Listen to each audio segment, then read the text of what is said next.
What's going on? What's going on? What's going on? What's going on? It's your boy Miles Cunningham in the building. Oh shit! I need to get the banners. Let me start this up early because you know what? I don't even have the damn phone lines up. I'm supposed to have the phone lines up. I'm gonna let y'all watch the trailer while I get the phone lines up. Everybody has game. The thing is though, is your game weak or is your game strong? See, that's the difference. See, having weak game is synonymous with having no game. But you have game, you have a strategy to get what you want, but your strategy might be weak. I always tell these guys, snap your fingers. And I'll tell them, snap your fingers. Like, you hear that sound? I'm like, what is that sound? Bitch, that's a 17-year-old that just turned 18. That's a 19-year-old that just turned 21. They are just they're everywhere. Hi, how you doing? You think I give a fuck about how you doing, bitch? All I want you to motherfucking do is open your mouth and say something so I can hear how your voice sounds so it can tell me how the fuck to get at you. Your feelings are not facts. Because you feel like whatever you feel like, you can't get me to believe that there's more than two genders. You understand what I'm saying? And truthfully, I'm not sorry because I can't really make facts out of your fucking feelings. Matter of fact, fuck your feelings. There's only two genders. Only two genders. You trying to tell me that genders are neutral and niggas is trying to come up with 92 fucking genders, bro. There's this narrative now that it's okay for a man to cry, and it's really pushing this sensitivity, express yourself, express your feelings. One thing I've always respected about my father growing up, I never seen my dad cry. Me and him would get into arguments, we would go at it, we would fight. I would say the harshest things to him I could to hurt his feelings, but I never broke him. Shoot, just the right pair of shoes get your dick sucked. Just the right pair of shoes. Women don't, seriously, you could look like Boris Joe. You'd be 6'8", you know, have a print down to your knee. They look at those shoes, they bust, they just like, oh no, not him. Nah, boo-boo. The bitches shine because of the nigga. Period. Like, and when it's functioning correctly, that's the way it is. So, on that note, dick is a gift. It's a gift. It's a gift.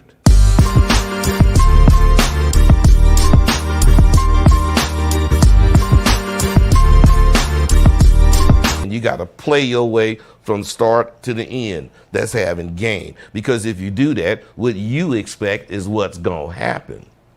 See, don't no accidents happen with motherfuckers that got game.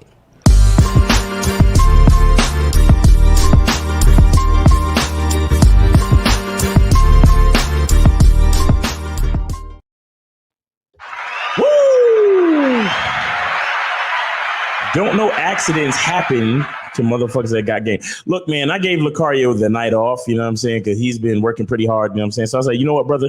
Just chill. I'm going to do the show myself tonight, you know what I'm saying? And lately I've been going on a lot of dates, man. I'm going to be totally honest with y'all. Like towards the holiday season, ending the year 2021, I started to shit started slowing down, man. These chicks was not hollering back. Like it was horrible. You know what I'm saying? But I don't know if it's because this is the start of a new year and chicks maybe trying to turn over a new leaf. You know what I'm saying? Maybe they trying to find new dick. I don't know what it is, but I've been going out on dates like crazy. So I'm like, you know what? And they've been going pretty good. I haven't been smashing everybody, but they've been going pretty good as far as the quality of the dates and the interactions and such. So I wanted to talk about dating fundamentals. And I know a lot of guys be having questions about, you know, how to conduct themselves on dates and different things to be aware of, different things to look for. So I invite you guys to call in because, you know, it's just going to be me on here tonight, you know, just kind of working it out. You know what I'm saying? So I invite you guys to call in with your questions and we can get it done. We can tackle it. You know, we could talk about it. But the things I want to talk about, you know, in reference to dating fundamentals, I have 5 things here that I want to talk about. So number 1 is appearance, right? Number 1 is appearance. It's how you've been. Shout out to April MC. Matter of fact, yeah, shout out to the chat, man. I ain't even acknowledge the chat real quick. Shout out to the chat. Shout out to April MC. Appreciate you paying her rent, paying her trips. Anybody saw my little my little story. You know what I'm saying? I was doing a little Silk Sonic challenge. I fucks with Silk Sonic, man. If y'all not up on Silk Sonic, go fuck with them, man. Go check out this shit on YouTube or whatever. You know, get them some streams, because even there's this song called Fly. You know what I'm saying? It goes what the hell does he say? It's like you deserve to be with somebody as fly as me, and I deserve to be with somebody that's fly. You understand what I'm saying? Like, so there's a lot of game in a lot of the lyrics. You know what I'm saying? So go check out Silk Sonic, because they on that Pimp Player shit from back in the day. But shout out to Joe Blast, Bernie L, Desmond Cook, The Black Pearl, John Doe, Naza Kawanta, Jeff Rowe Babe. Who else is in there? All About the Benjamins, you know what I'm saying? Emmanuel Desir, True Color, Brad Davis, Ronnie Granados, Monogamous Player. What's up, homie? You know what I'm saying? Shout out to everybody, all the moderators, you know, that's keeping this going. You know what I mean? Like I said, we holding it down for Lucario tonight. You know what I'm saying? Because my man got some business to take care of. I told him, take the night off because your black ass been working too much. You know what I'm saying? So 646, I see you in the caller queue. I'm gonna get to you, but I just want to talk about these 5 things that are important for dating before I get to the calls real quick. But feel free to call in and listen to the show. And then as soon as I'm finished, see, I just got another match right there. I'm telling you guys, it's going crazy. It's going crazy. And I don't know for sure, but I changed my profile. I changed my bio, and I said something really critical, and it's based on something that I've said before. So if you guys want to know what I put in my profile, schedule that 60-minute consultation with your boy. Go to my videos and hit the link, or go to my Instagram, Miles in the Game, and hit the link. If y'all want, anybody who schedules a 60-minute consultation, remember to ask me what I have in my profile. You understand? And I'm gonna just give y'all a clue. Remember, I told y'all that most of the chicks that are on dating apps are broken women. There's something wrong with them. And that is how I came up with my bio in my profile. You understand? So remember, if you guys schedule a 60-minute consultation with me, remember to ask me what I have in my profile, so I could tell you, I could break down the science of what I did in my profile. And I got them coming in, bro. I got them coming in. Like, no, bro, I kid you not. I'm set up for, matter of fact, I was set up for something tonight, but the person was questionable. Like, I don't know if y'all ever match with a chick that looks so damn skinny, it's like questionable. And that's what happened. And then they started texting me closer towards the time of the date, saying some weird shit. So I canceled the fucking date. I was like, you was already questionable from the beginning. Now you calling me, 2 hours before we're supposed to meet, talking some dumb.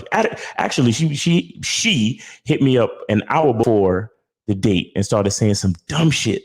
And I was like, you know what? I'm gonna just cancel.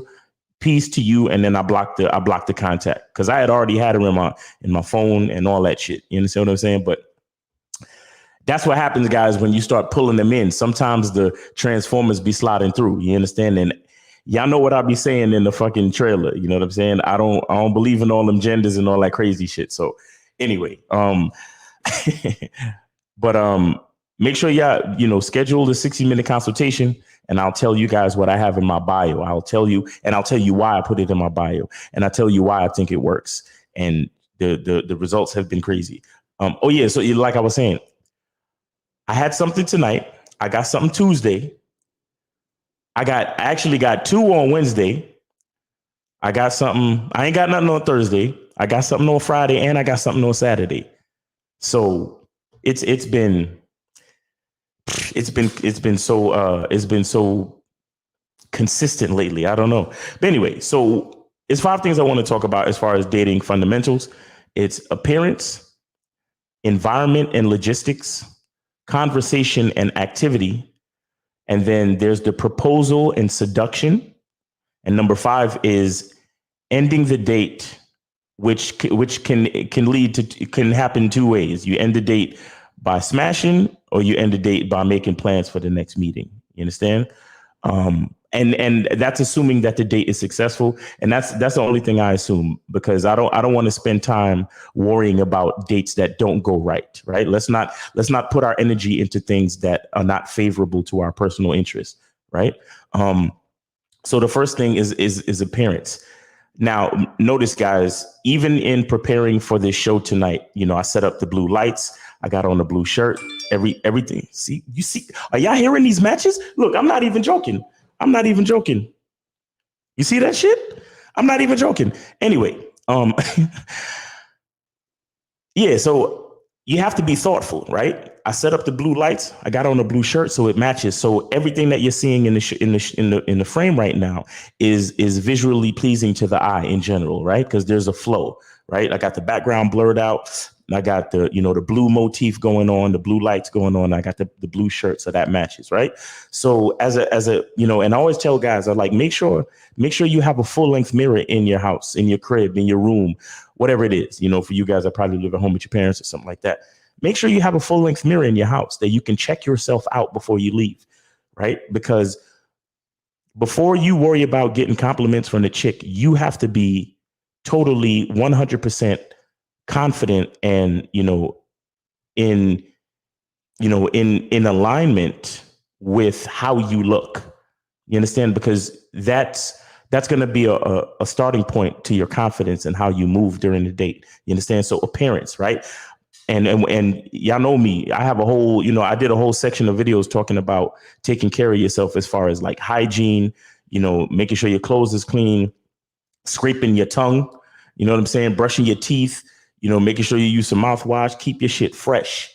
You know what I'm saying? Making sure your hands and nails look neat. You understand? Make sure your hands and nails look clean and neat. You don't want no dirt under your fingernails. You understand? Because a woman thinks about all these things. She looks at your teeth, she looks at your hands, and she looks at your feet. You understand? Your shoes got to look good. Your hands got to look clean, and your mouth has to look clean, because she's thinking about. Trust me, even if these chicks acting like they're super like prudish and they don't want to do this and they don't want to do that, a woman is always thinking about kissing a man.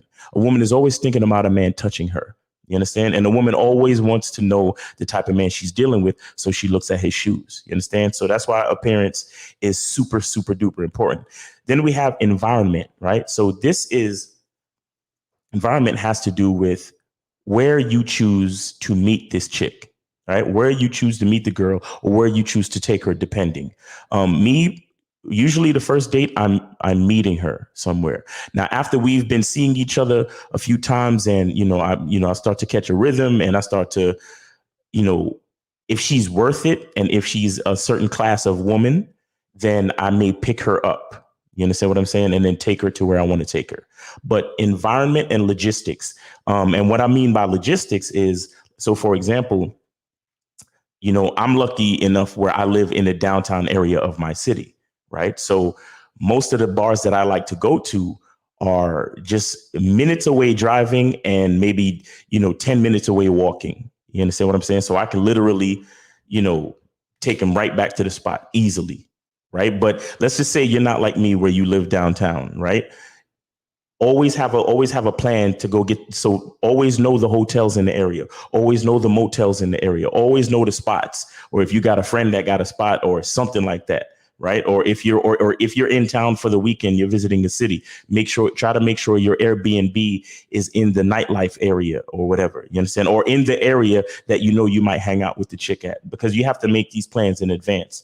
Kind of like how when we, I'm not sure if you guys know this, but on most of these dating apps, you can change the location for travel. So you can start swiping before you hit the city. So then when you hit the city, you can look at where your Airbnb is, or your hotel or whatever, and try to hang out in places close to your hotel or Airbnb. You understand? That's logistics. That's environment, right?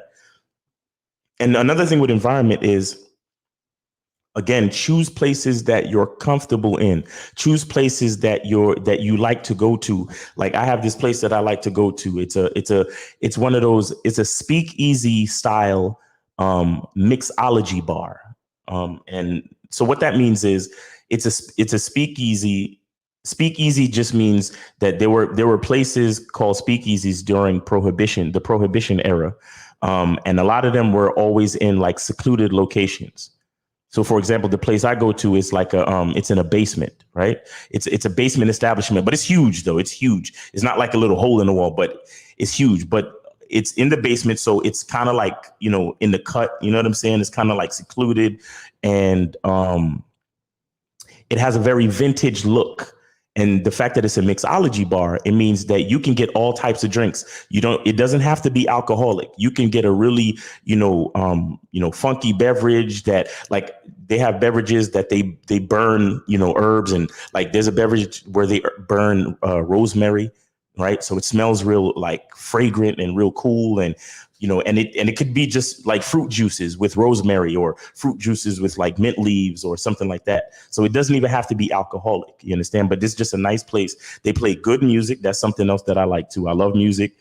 They play good music, and they have all these really nice vintage leather couches that are very, very comfortable. You understand? And so what I love to do is I love to take the girl, because the place is in the cut. I always tell them, hey, when you reach to the entrance, text me when you're here and I'll come get you.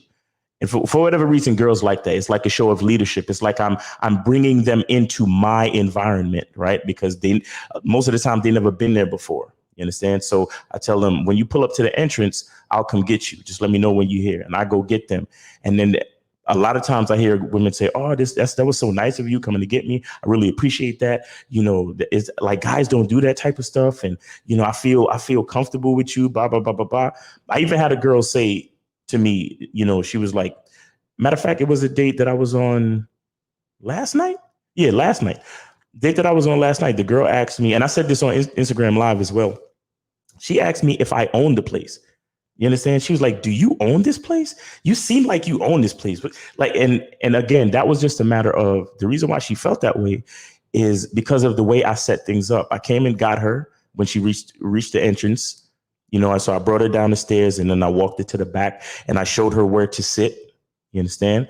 And I was just there chilling. And then the waitress came over. That was just by accident, but she saw us chilling there. She came over, and I already knew. I asked her just one question. I said, "What do you like to drink?" She said tequila. So I said, "Boom! I know exactly what drink to get you." I ordered her drink. Then I got something for myself, and she was just like, "Wow, do you own this place? You just like, damn, you're just smooth and blah blah blah." And again, you want to bring girls to an environment that you're familiar with, because you want them to see you in a comfortable, calm, and confident state. You understand? So this is the impression that I gave to this woman. You understand? So the third thing I want to talk about is conversation and activity. So the place that you take them to, there has to be something to do. Now, for me, I just like to talk. I like to talk. I like to converse. I like to get to know the person. I hardly ever read like profiles. I just need to know probably her age and, how far she is from downtown. And that's it, really. Everything else I like to learn during conversation. Right. And I even say this during the conversation. I'm like, I don't really read profiles and all that. So I'm going to ask you stuff that you put in your profile, because, you know what I'm saying? I don't really pay attention to that shit. But again, conversation or activity, there has to be something about the date that you're going to do. So, some of you guys, I don't know, you might want to do a walk in a park. Make sure you know a place in the park that actually has a view or has something special about it that you guys can look at or talk about or see. Like, I have this other place that I like to go to. It's a wine bar where they really only serve wine, but it's also an art gallery, and they have really nice, like, funky chairs, right? Where they're very unique. So you can sit in the chair and it's a unique experience, or you can walk around and look at the art. You understand what I'm saying? So conversation or activity, there has to be something to do that you can bond over with the woman, right? You want to create some type of experience in the environment that you bring her into. You understand? So first appearance, environment, logistics, and then conversation / activity. You understand? This is how you bond with her. A lot of you guys talk about, oh, I want to build rapport. Well, this is how you bond with her. You understand? And at the same time, you have to mix in what you really want. Okay. Now, some of you guys, maybe you just, maybe you want to be more indirect and you want to just get to know her. It's the first date. So you're not really pressing anything. Me personally, I don't press anything, but I always end up talking about sex. Always. You understand what I'm saying? I figure out some type of angle to get to talk about sex. I don't care how I do it. Sometimes I don't know how I'm going to do it, but she'll say something, she'll do something, and I will angle it towards sex. Like I told you guys the other day, like sometimes if something's on her shirt and she brushes her shirt like this, I'll tell her, I'll be like, ooh, what you doing? She'd be like, what you mean? I was just brushing the dust off my shirt. I was like, yeah, but you did it kind of slow and sensual though. Like you kind of like doing it. Like you was just, and I'll tease her and say some shit like that. And then she'll start laughing. And then I'll start asking her, so where else do you like to touch on your body? And then she'll giggle, but she'll actually answer me. You understand what I'm saying? And then I'll lean in closer and probably ask her, I'll be like, so what's your favorite position or whatever? So I always end up talking about sex, but that's what I like to do. You guys got to get your own, your own vibe, your own experience, create your own experience based on your dating style. You understand? But I'm just explaining to you the type of stuff that I like to do. And then there is the proposal or seduction. Now, this is optional. Since I like to talk about sex, I'm always trying to provide the option for sex on that first night. You understand? Depending on where I see the date going and depending on how excited she gets when we do talk about sex. And usually when we do talk about sex like that, we usually end up, making out, kissing and stuff, feeling on each other, doing shit. Right. So at some point, that's when I start to, suggest like, I start to ask her, so how long do I have you for? Right. Because a lot of the women that I meet with, they are mothers or they have jobs that they got to probably be at work. I got to be at work in the morning and blah, blah, blah, whatever. So I always start. So as when we finish halfway finished with the first drink or we finish with that first drink and by that time we're already kissing or making out or whatever, that's the point where I start to actually give the proposal or start to present the seduction. Right. Where I'm like, hey, how long do I have you? You understand? And she's like, oh, well, I didn't have a time limit. I was just like when the chick starts saying shit like that, I'd be like, you know what? I got this cool thing back at my apartment that we're going to go check out. Or I got a really cool view of the city by my apartment. We could go check that out. And if she doesn't object, then I know I got her. You understand what I'm saying? At least I know she wants to come back to the apartment. Right.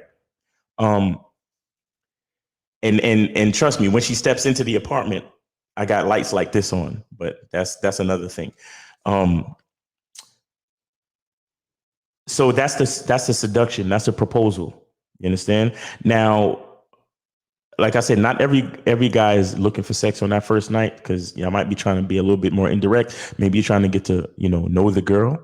Right. So that leads me to my third one, which is ending the evening. Now, for guys that want to smash like me, you're going to end up smashing and then you're going to get up. This is the first night. So there's not too much. Don't do too much cuddling because you want her to enjoy herself, but you want her to also begin to miss you as soon as possible. You want her to begin to miss you as soon as possible.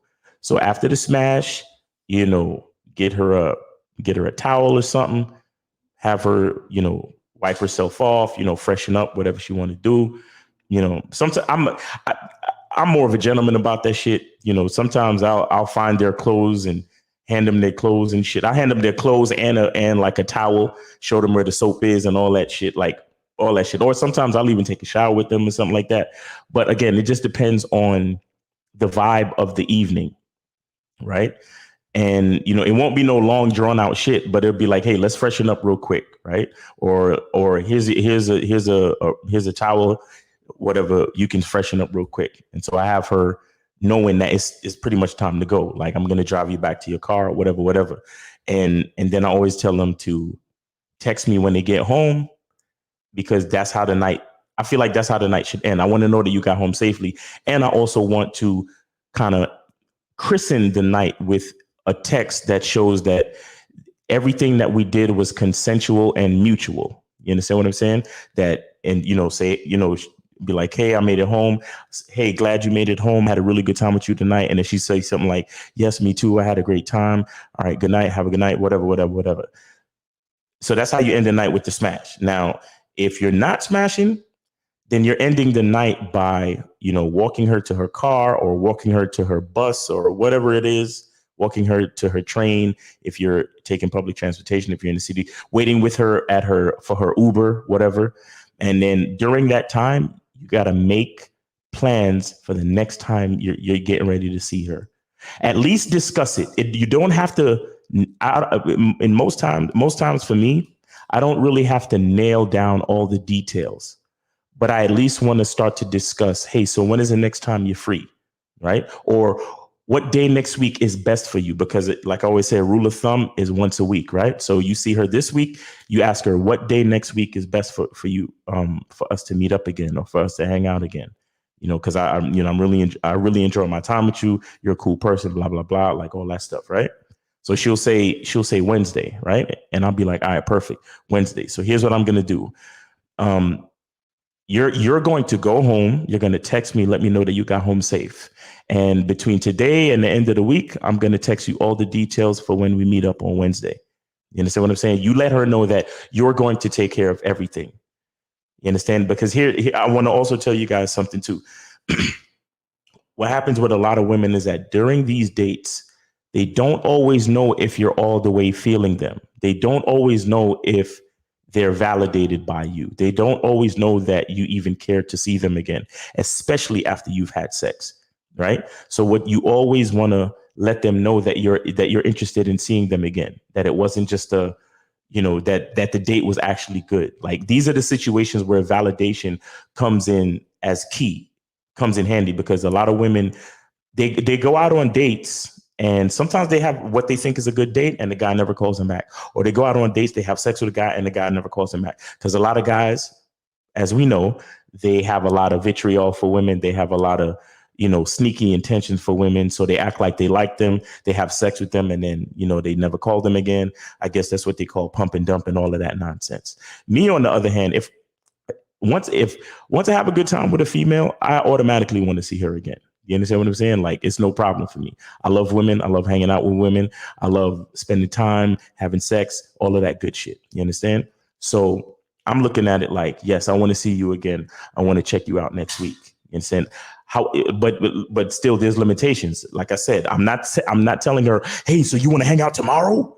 I'm not telling her that. I'm telling her what time next week is good for you. Or if not next week, the week after that. Some women, they have situations where they can only see you every other week, and that's cool too. Just be like, just let me know what it is, right? You start to discuss plans for the second meeting. So you let her know, I had a good time. I would like to see you again. You understand? A lot of time guys are afraid to have that discussion, and then the girl goes home, and then they ghost them. A lot of times she didn't ghost you because she wasn't interested. She ghosted you because she felt that you weren't interested. Because what do we know about females? They're always thinking and overthinking shit. So they think, oh my God, he wasn't feeling me. And you know what? I don't want to even have a second date, because if he's not feeling me now, so on the second date, he's probably going to try to, have sex with me and never call me again and blah, blah, blah. Remember, we're talking about women. We're talking about emotional, insecure people who don't always understand, what a man thinks of them. You get what I'm saying? So you have to be very proactive in this situation. So if you had a good time with her, you start to discuss plans for the next meeting, but it has to be at least a week later. All right. So that's pretty much how you end the night. You end the night with a kiss or a nice hug, or I don't know. If she don't kiss you though, for me personally, if a chick don't kiss me on the first date, I really don't. There probably won't be a second date. You understand what I'm saying?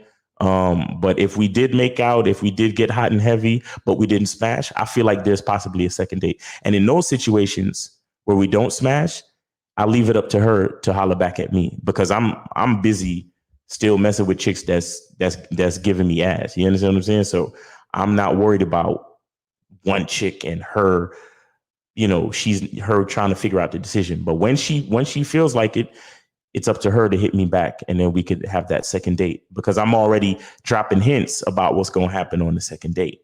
You understand? Like, I'll say shit like, so what's your favorite position? So I'll know for next time we meet up. I'll say shit like that. You understand what I'm saying? But again, that's just my style. Not everybody's trying to smash, that early or whatever. Although you should, but that's probably a whole nother video. But that's pretty much it. So I'm gonna just go over them again. So it's appearance, how you look, how you feel about how what you're presenting to the woman on a physical level. And also on a social level, right? Because you want to feel confident about how you look and how you feel. And then there's environment, logistics. You understand the places that you take her to, how comfortable you are in those places, the proximity it is to where you stand and shit like that. You understand? Conversation and activity. You want to create an experience where you can bond with the female, right? You can bond with her. You can relate to her on some level, either through conversation or through activity, something that you find interesting, because you're bringing her into your world, right? And then there is either the proposal or you end the evening. But either way, as long as you enjoyed yourself and you want to see the woman again, you got to start dropping hints and having a discussion about seeing her at least 1 week from that day. You understand what I'm saying? Or seeing her the following week.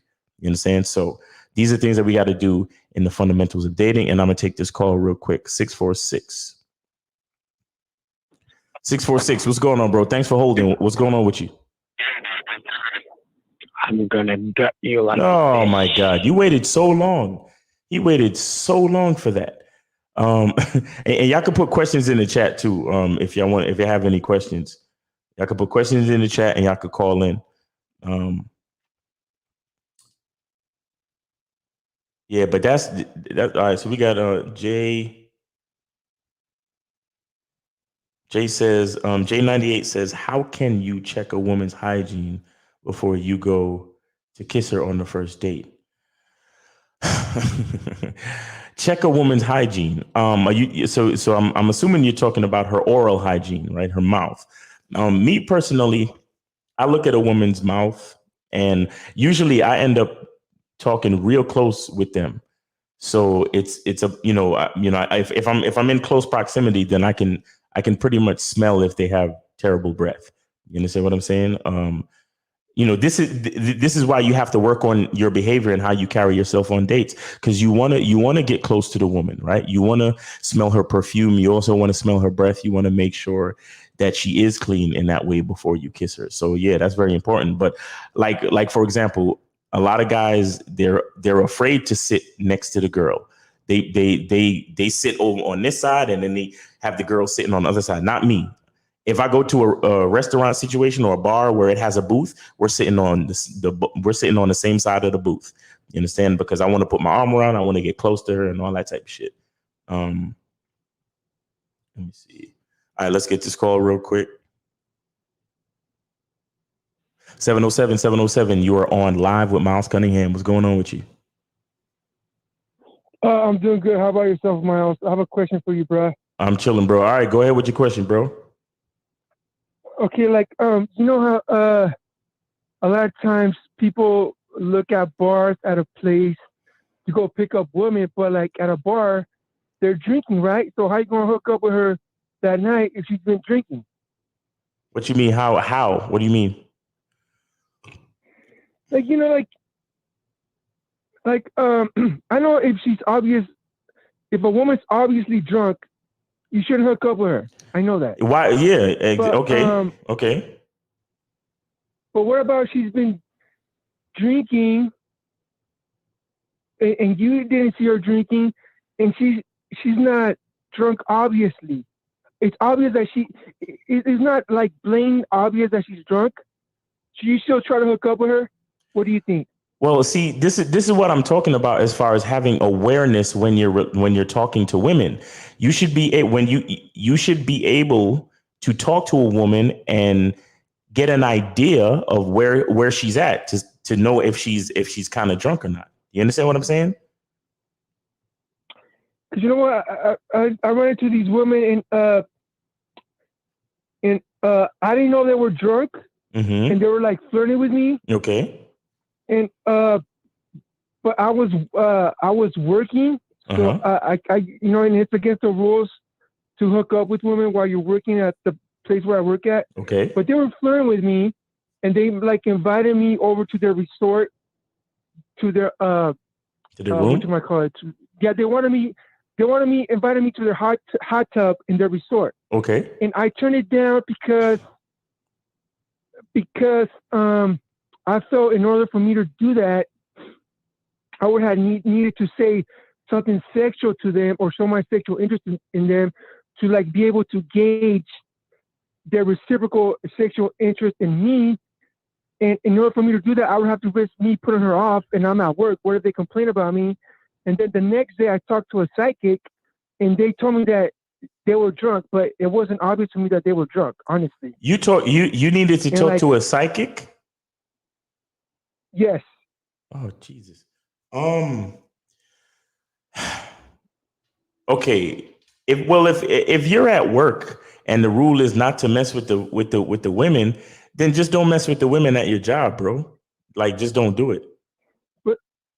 but see, like my question, yeah, I understand that it does make sense. Your example was at your job. Like, So give me another example then. Give me an example that's not at your job. Did anything like this happen outside of your job?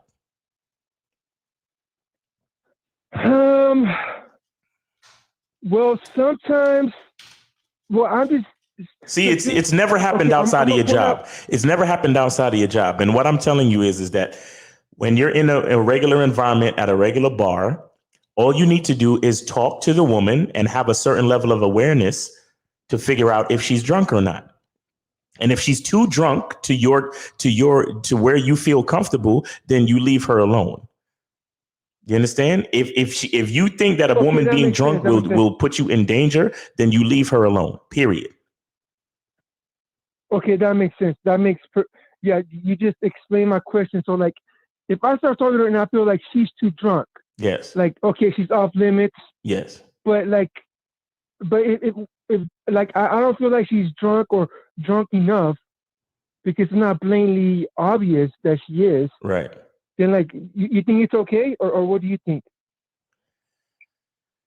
Well, you have to remember that people go to bars so they can consume alcohol, right? So there's always going to be a certain level of intoxication.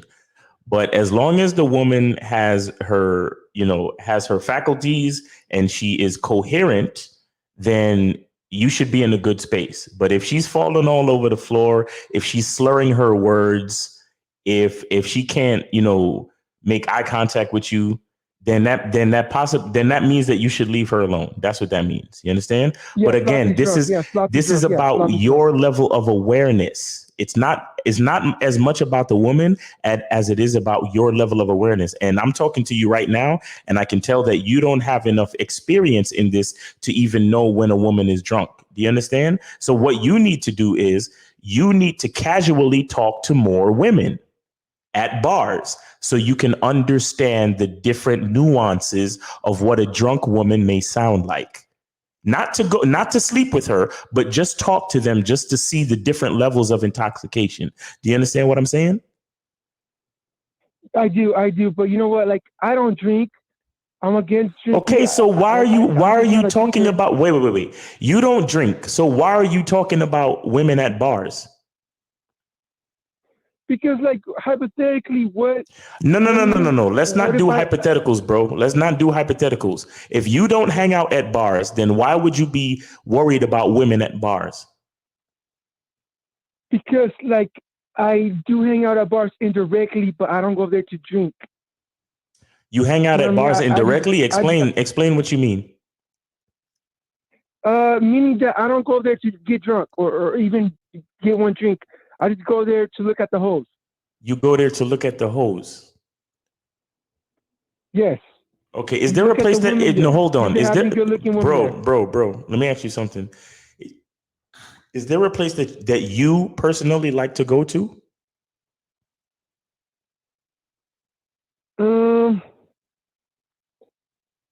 I can't really. As far as like to go out and hang out, yeah. I can't think of any right now. No. You see, that's the problem, bro. You still need to figure out who you are. You still need to find out where you like to hang out. You still need to find out things about yourself. How old are you? Me, Yes, you. I'm 38. You're 38. So you're 38. Almost. That means you're almost 40, and you still don't have a good idea of where you like to put yourself on a given evening. I like going to the gym, you know what I mean? But like, I mean, I feel like you're referring like As far as when you go out, recreation, you know what I mean? sir, That's what sir, I I'm mean, right? talking about Yeah, recreation. yeah. I'm talking about enjoyment, entertainment, to enjoy yourself. Where do you like to go? You see, this is how I know that you don't have enough experience. You're asking me about questions about things that you don't even do. You don't really do these things. You may work at a bar, but you don't do anything that would even warrant the question. You need to go out and experience more. And you need to create a certain level of awareness. Have you consulted with any of the guys on the Real Game No Theory panel? What do you mean by consulted? Have you scheduled a one-on-one consultation, a one-on-one conversation with any of us? No, I haven't. No, you haven't. Are you on a program? Are you on a Bad Boy membership or anything like that? I'm thinking about like becoming a member in the future. Okay. See. All right. Listen, bro. I'm gonna let you go, but what I need you to know is that you need to experience more. So now you don't have to become a member and you don't have to have a consultation, but you need to put yourself out there a little bit more so you can. So when you do ask a question, you know more about what you're talking about. Right now, you're just dealing with hypotheticals. Hypotheticals is not necessarily going to help you. You have to go out and get real life experience. All right. All right, my man. All right, man. It was good talking to you. Take care, and thanks for supporting the show. I appreciate you. All right, let's go to 267. You're on live with Miles Cunningham. What's going on? Hello? Yo, what's going on, bro? Oh, yeah. What's up, bro?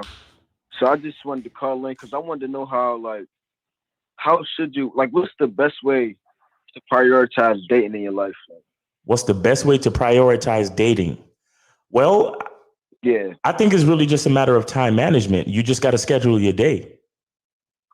You understand? Okay. So, all right. Let's look at it this way. You have a job? No, I'm working on a business though. Like I'm a part of a business partnership. How old are you? 18. All right. So you still live at home, yes? Yeah. All right. What do you go to school?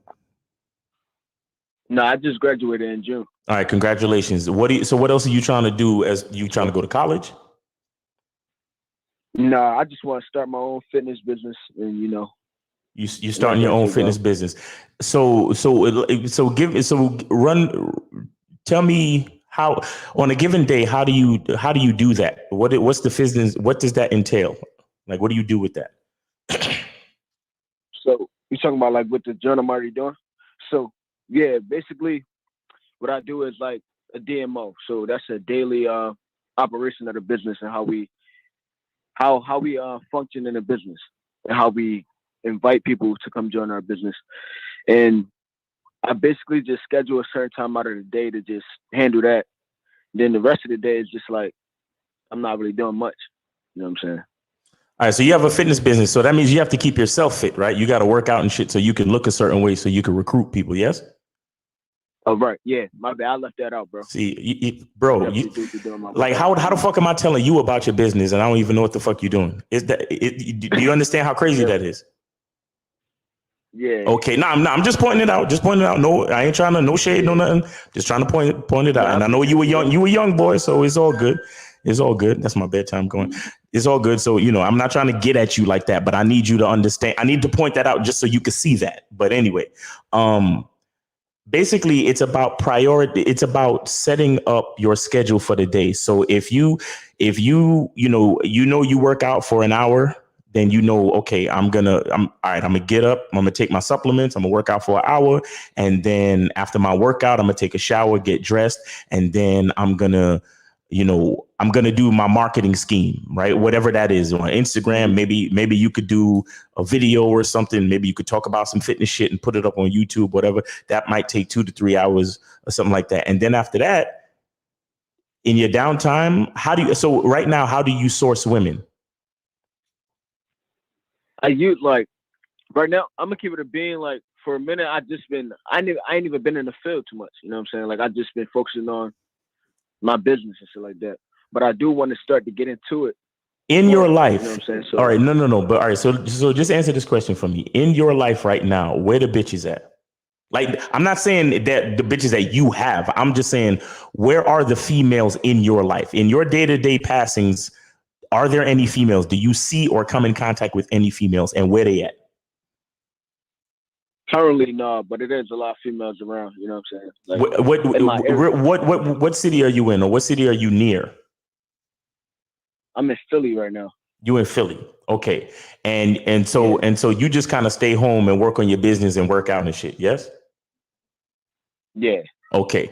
Now, one thing I could tell you to do is in your in between time, you need to get on the dating apps and start swiping and start trying to source women through that. You understand? Or you can mix it.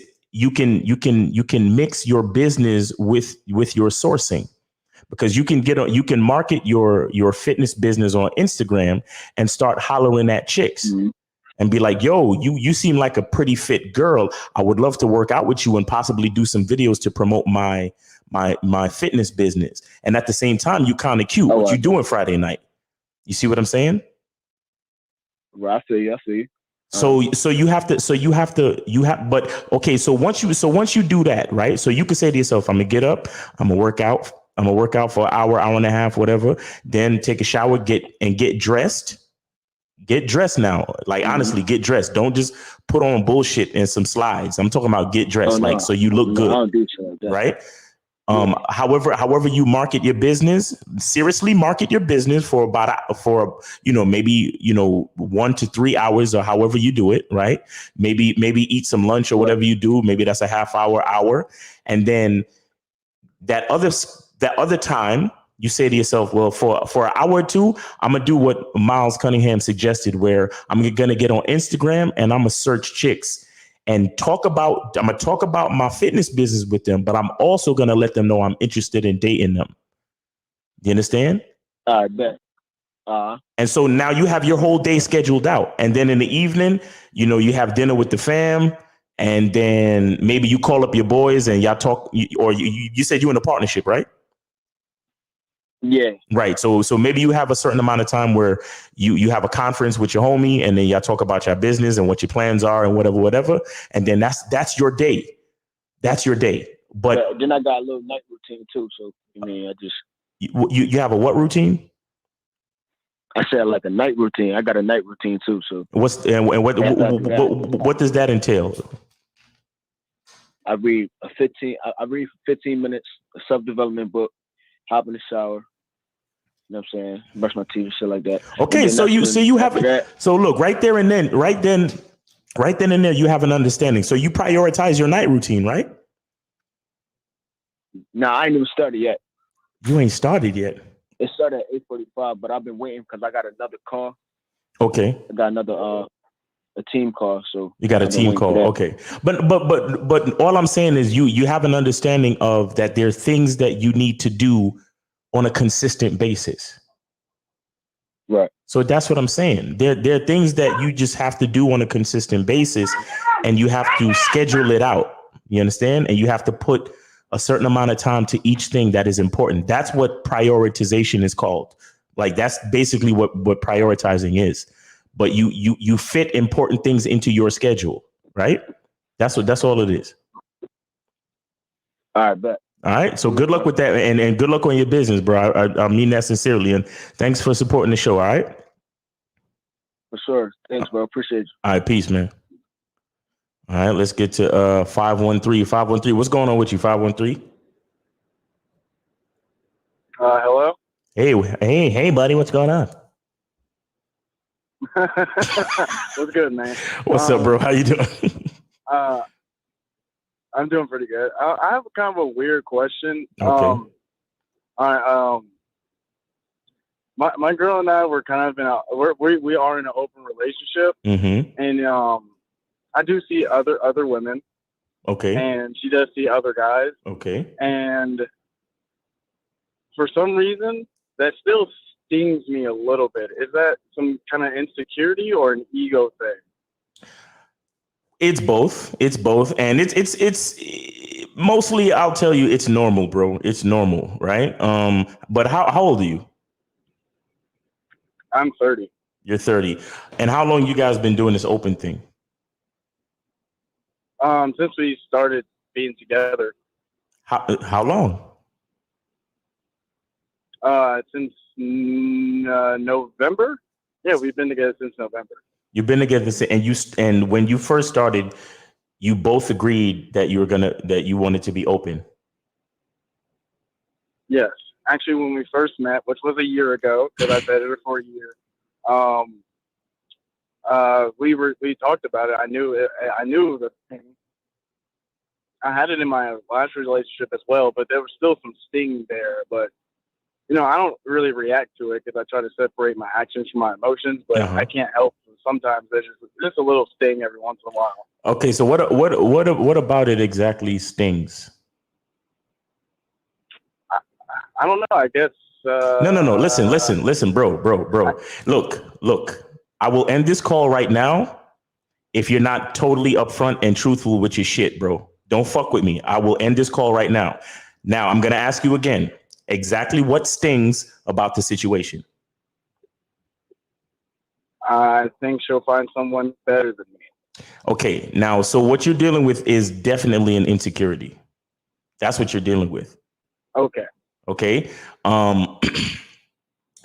So what is it about open relations? Why are you interested in open relationships if you're so worried about her finding someone quote unquote better than you? Because I do believe one, because I do want to see other girls and also date. I mean, she's also a really good girlfriend as well, but I want her to have her freedom too. I mean, she's her own woman and everything. So. But at the same time, you think she's going to find someone better than you. Why do you think that there's someone better than you? I mean, I just don't feel like I've reached I just don't feel like I haven't reached I'm not where I'm supposed to be. You're not where you want to be. So see, here's the thing you have to understand. And the reason, and we always tell you guys that the game is not about the girl. The game is about you. The stinging that you're feeling has nothing to do with whoever she might be with and if they're better than you. The stinging you're feeling is just a reflection of the way you feel about your own state in life. You understand? Yeah, I understand. There are things you said that you don't think you're at the place where you're supposed to be. And that's the part that's bugging you. Her being with other men just reminds you of the fact that you don't feel like you're where you're supposed to be. You understand that? Yeah, I do. I understand. Yeah, it's honestly like it's really just a mirror or a reminder. And so what I would tell you is that every time you feel that sting, don't think about her being with other men. Think about what you need to fix in your own life. You get that? Yeah, I get it. Because no matter if she stays with you or if she leaves you, if you haven't fixed those things you need to fix, it still comes back to you. It has nothing to do with her. You get what I'm saying? Yeah, I get what you're saying. Are you willing to talk about it? Like what do you, tell me something that you would like to improve about yourself in general.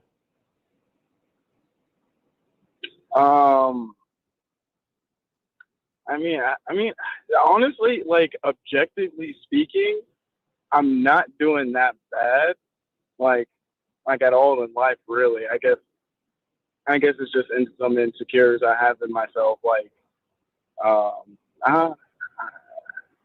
don't know. I guess it's pretty deep than kind of deeper than I thought. So do you have any type of traumas that you need to deal with? Do you feel, or like, do you have any kind of issues with your family, your parents, your dad? No, I don't. I don't have really. I mean, there's probably some stuff I probably need to talk to my dad, but we're not like beefing or anything. We're not, so there's no like hostility. Mm-hmm. I just don't see him much. I only see him, birthdays and holidays pretty much because we're all so busy. Right. And okay, so let me ask you just a regular question. What could if you could change something, right? If you could, snap your fingers and just make it happen, what would you change about yourself or your life or your situation?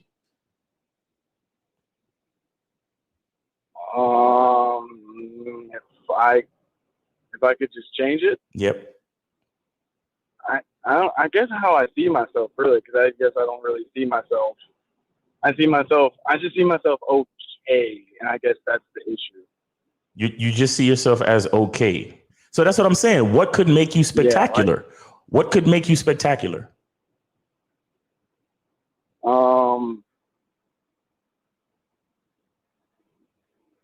I don't know, man. That's a good question.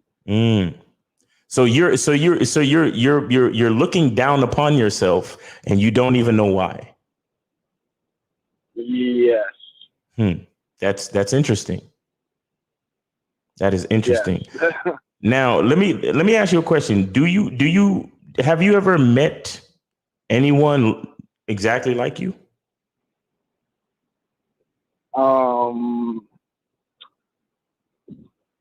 I mean, I see the way I am through people, but I'm not sure because I can't see myself objectively. Answer the question, bro. Answer the question. Answer the question. Have you ever met anyone exactly like you?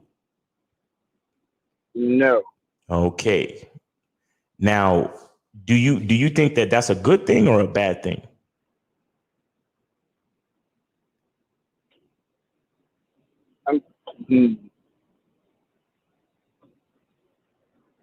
That's I guess a bad thing.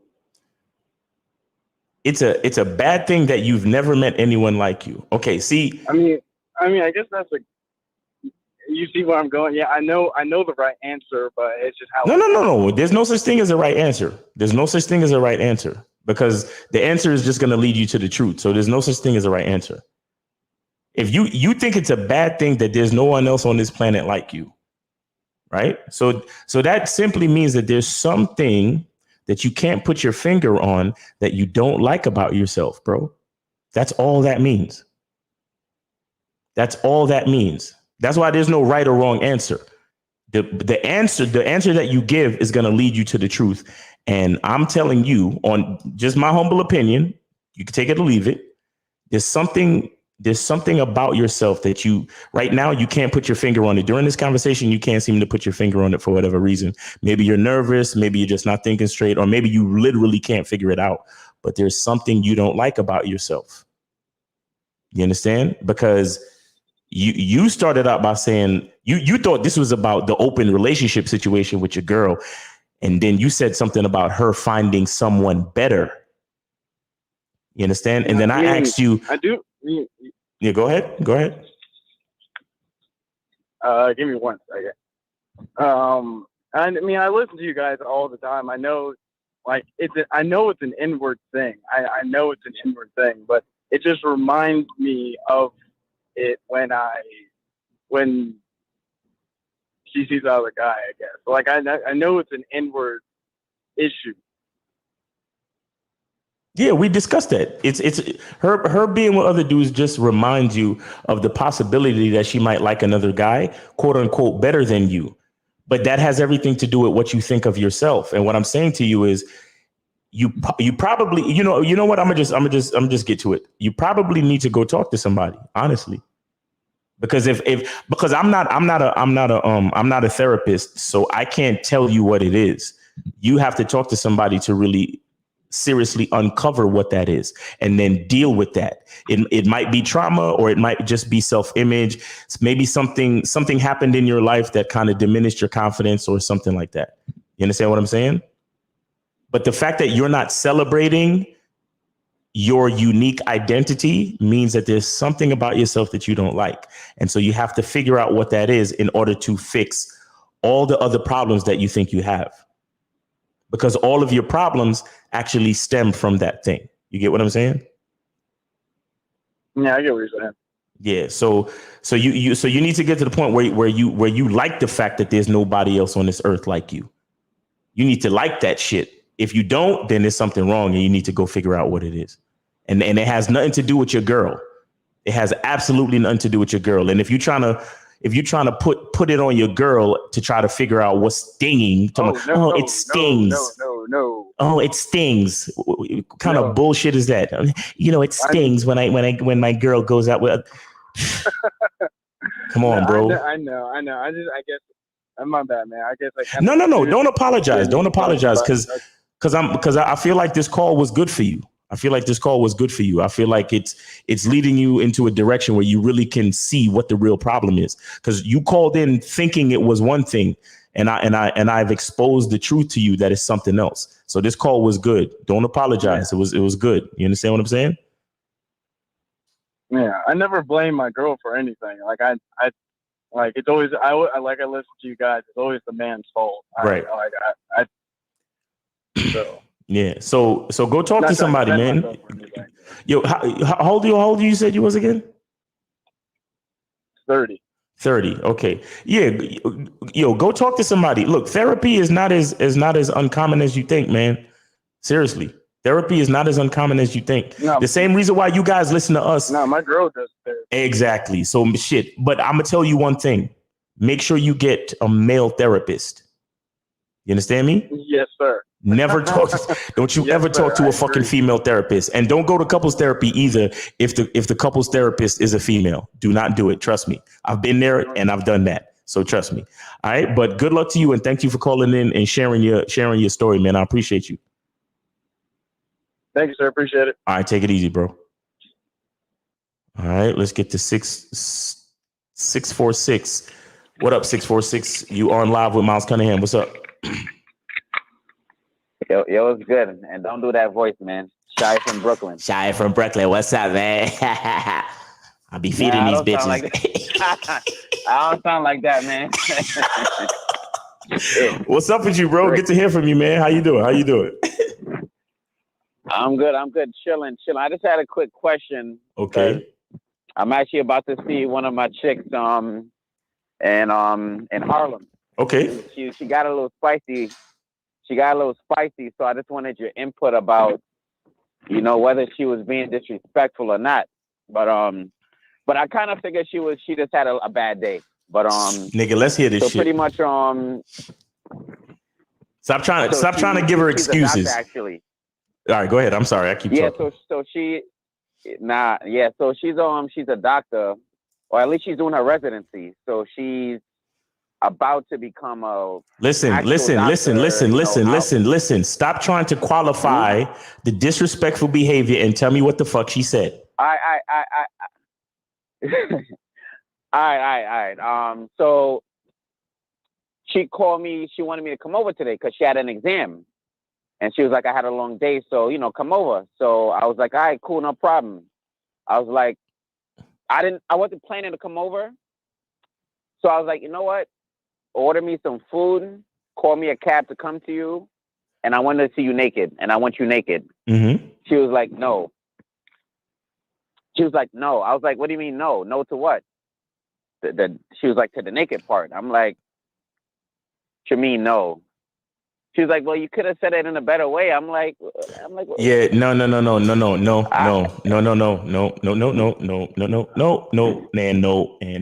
Like, no. How long you been with this chick? How long? Probably 4 5 months. 5 months. 4 or 5 months. Now, which priority is she? Is she the first priority chick, second priority chick, third? She's the second. She's the second priority chick, and she know you deal with other women, right? Yep, I told her that. Okay. From the beginning. Because she asked me. No, bro. Okay, let me ask you. How do you usually propose things to her? Like, have you said that's something like that to her before?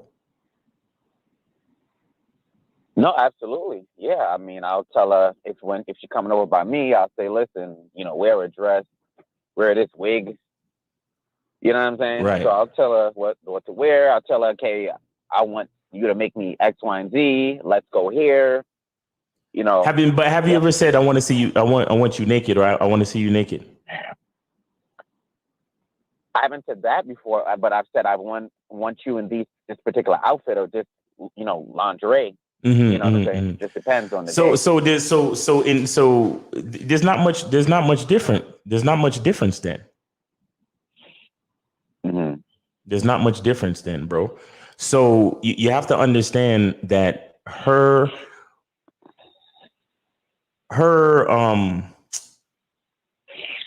resistance, right, is stemming from something. It's stemming from something. Now, it could be because she had a long day. Right. It could be because she's dealing with the stress from the test and all that stuff. But at the same time, she needs to know who she's dealing with when she's talking to you. You understand? Agreed. So this is something that now let me ask you, after she said that, what actually happened? Take me through the sequence of events after she said that. Perfect. So when she said that no, I kind of, froze for a second. I'm, making sure I actually heard a no. Right. I'm like, what you mean no? She's like, oh, you could have said it better. I'm like, so I said to her, well, I'm not coming. Right. She said, oh, come on, why you acting like that? Yeah, she said, oh, come on, why you acting like that? Okay, blah, blah. I forgot. Like she pretty much said, why you acting like that? And, she said, I'm calling the cab and I'm ordering the food. And are you getting, and so you should have been like, and you getting naked too, right? That's what you should have said. Yes. Because I actually ended up hanging up the phone because I told her I was doing something and I'll call her back. So the conversation kind of ended shortly after. Mm-hmm. And then you went over there? I'm not there yet. Oh, you're on the way. Yeah, I'm on the way. Okay. And what was the last conversation you had before you got on your way? She would just ask me if I'm ready because she was calling an Uber. Okay. Here's what I want you to do. And I think this is probably your best bet. I want you to check her, but do it in a certain way, right? When you actually get there, right? If she's not naked, then you say to her, "Didn't I tell you to get naked?" Right? And then if she starts to talk all that bullshit, you go up to her and you tell her to shut up. And then you start whispering shit in her ear and be like, I told you to get naked. What, you want a spanking? Is that what you want? You understand? And then you turn it into, check her, but use it as a frame for like the initiation of a sexual act. Do you understand what I'm saying? Right. I get what you're saying. Now, if you do that and she still objects, then you have an issue on your hands and she probably needs to be demoted. Yeah. And to your point, what you just said, usually like something like that, not something like this, but I mean, there was a little misunderstanding last time I went to see her where I kind of got there a little bit later than I should have, and she was a little bit, I guess, unhappy that I got there later. Did you contact her and let her know you were going to be late, or you just showed up late? Yes, No. I text her. That I was going to be there later. but she wasn't happy that I was going to be there later. You know what No, I'm saying? See, that's strike two, bro. You're dealing with a woman that don't respect you, bro. You're dealing with a woman that halfway don't respect you, and I'm gonna tell you why. Because I can show you text where a woman will say, oh, you know, I'll be ready for you at 8:00, and I'll say to her, well, I can't make it to you till 10. And then their next reply is, okay, I'll be ready. I'll be ready at that time. You understand? That's the difference between a woman who feels like you're on her time and a woman who knows that she's on that she's on your time. Do you understand what I'm saying? Right. The fact that I'm probably not explaining it. Listen. It's not much you really need to explain. The fact that she's getting to spend time with you should be a treat. What we always tell you guys, or well, shit. What does Boss Mac tell you? Dick is a gift, right? Dick is right. She knows that you see other women, so she knows in the back of her mind that she needs to compete. She needs to be. If she wants to spend time with you, then she has to show herself to be agreeable and that she's worth spending time with. So she can't be giving you all this friction. Do you understand? Right. If she truly values the time that she gets to spend with you, she's not going to give you this resistance and friction and attitude, bro. She's flexing her muscles because she thinks that you're on her time. Now, I'm not and that's why I asked you if you contacted her and let her know that you were going to be late, because there's a difference between just showing up late and acting like you didn't do anything and then texting somebody and be like, hey, you know, it's traffic. I had some stuff to do. I'm going to be a little bit late, but I'm still on my way. You get what I'm saying? Right. No, I get what you're saying. So once you do that, once you're respectful and you let her know, hey, you know, I'm running a little bit late, you know, she should be still saying, well, look, he's still coming to see me, and she should be happy for that. And she should be focused on what she's happy about, not focused on what makes her unhappy. You get what I'm saying?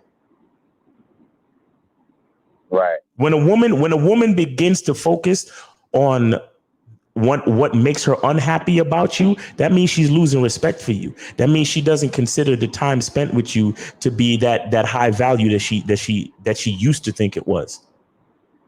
Now, let me ask you, this type of shit been happening for a while, hasn't it? I'll be honest with you, and the answer is no. You sure? 100% sure. So she's been giving you total cooperation. And when did you notice a change? That last time you was late or sometime before that? You know, well, the last time I was late, it wasn't anything big. It was just a text. I would have to go back to the text, but I really didn't react to it. All I did was I just ignored it. And when I got to her, I kind of did what you said before, which was, you know what I'm saying? I just changed it into something sexual, pretty much. You know what I'm saying? Like I just flipped it. You know what I'm saying? Because you got to know how to manage situations. Exactly. It can either go left or right. You know, but depending on because a man could really make something worse. That's really not so a big bad. deal. You know, the female. You know what I'm saying? Yeah, I got you. Yeah. So that's what I'm saying. So all I'm saying is that I flipped it and made it something positive, which is I changed it into something sexual. Right. But, and it worked out at that time? It worked out that time? Yeah, exactly. It's like she was just upset that she didn't, you know, I mean, she was just upset that she had less time to spend. You know what I'm saying? And when I got there, it was all good. You know what I'm saying? But like, for example, case in point, just 2 days ago, I wanted a book that I saw on Amazon, and I just called up and I told her to buy me the book. Right. She bought me the book. Right. And she sent it to my address. Mm-hmm. And that was that, you know. So I know just off the bat, if I tell her to do something, she just did it. Mm-hmm. You know. But see, the thing is, them doing shit for you is not all the time related to respect, though. You understand? Sometimes a woman will do things for a man only, and her only motivation for doing things for that man is reciprocation. You understand? And that's not her being a true giver. That's her giving to expect something in return. And that's tainted. You don't want that. You understand? You want a woman who wants to do something for you simply because she wants to do it because you're her man, period. So how would you test out, or how would you know that it's more likely that woman is doing something like you just said, because she just wants to do it and she's looking for something in return? Well, like, what are the signs to look for, I guess? Well, these signs that she's showing you are signs that she's looking for something in return, because she's not appreciating the time you give her. She's comparing the time that she would have had or should have had. You understand? And then she's giving you attitude because of that. And then now you gave her instruction and she's telling you that you could have said it a better way. So that literally means that she's looking for, she's giving you clues that she's looking for something different than what you're giving her. You understand? And those are signs of, those are possible signs of future issues. You get what I'm saying? Because it starts with her having an attitude for you being late, and then now she has an issue with how you're saying things. And this was in a text, or this was in this was a voice call. The whole cab, food, and get naked thing. You said if it was a voice call? Yeah, was it a voice call or was it through text? Phone call, yes. It was a phone call. Yeah, so she's telling you that she's looking for something different. Because how all of a sudden she don't like the way that you're requesting things now. She don't like the way that you're telling her to do things now. I think she didn't like the way I said it. But that's what I'm saying. Why? What do you mean? This is me. This is the man that you're supposed to, have a certain affinity and respect for. Yeah. It doesn't matter how I say it. I'm the one saying it. That's what matters. Right. That's what, and see what I'm saying? That's the part that should matter to her. Not what you say and exactly how you say it, but the fact that it's you saying it. So if she's trying to get you, if she's telling you that I don't like the way you said that. Oh, so you must like the way somebody else would have said it. Because I said it to you because that's how I wanted to say it to you. Now, and so once you got to start trying to validate your expression to a woman, that is red flags to future problems, bro. That's what I'm saying to you. All right, well, I'll definitely keep that in mind. Yeah, I'm not telling you to break up with your chick or nothing like that, but I'm telling you to watch that shit. You got to watch it. And maybe you need to have a conversation with her too. Maybe you need to have a conversation with her and check the situation and be like, look, I mean, I can appreciate how you feel about things, but at the same time, if I'm telling you to do something or if I'm requesting something and you're asking me, because remember, she called you up and asked you for your time. You wasn't even planning to go over there tonight. And truthfully, I ain't even gonna hold you. The fact that you didn't plan to go over there and you changed your plans for her, that's a slight sign of weakness on your part. Yeah, no, and listen, and yes, I didn't plan to go over there, and that's why I said, listen, all right, then call the Uber, and I'm hungry now, so order food. So she agreed to that. Then the last thing I said was, and I want you naked. And then, that's where she was like, well, what you mean naked, So. Nah, bro. She was partially, yeah. Nah, bro. She should. No. Like I said, that's my call. That's what I call because I'm like, I was thinking about Steve the Dean, and I'm like, maybe I didn't say it smooth enough. Maybe I didn't say it romantic enough. Right. That's what I was thinking. But I'm like, but still, I didn't say disrespectful. I said it in simple words. It shouldn't be a problem with that. And honestly, it really shouldn't, bro. It really shouldn't. You're her man, and you telling her you want her naked. That's a privilege. You know how many women out there that are lonely and nobody wants to see them naked? Yeah. She should be happy. Oh, my man is hungry. I'm calling him a cab, and he wants me naked. You understand what I'm saying? Like, she should be happy that there's a nigga out there that want her naked. Because not every woman out there look good naked to the point where a man is going to be requesting that they be naked. So she should be looking at that shit as a privilege. And the fact that she's nitpicking in the quote unquote way you said it is a sign. It should be a sign to you that there's something not quite, there's something not quite agreeable in her perspective of how she sees you. You get what I'm saying? Right. So all I'm saying to you is if you don't want to really confront it right now, maybe you don't want to confront it right now because it's the end of the day and you're tired or whatever. But it's something you definitely got to keep an eye on, bro. You understand? All right, definitely. I will. All right, bro. Well, good luck, man. And thanks for calling on and always sharing your stories, man. I need to. All right, thank you. All right, man. Peace. Be safe out there. All right, we got 978. What's up? You're on live with Miles Cunningham. What's up with you? Hey, how's it going, man? Chilling, man. What's going on with you? What's on your mind?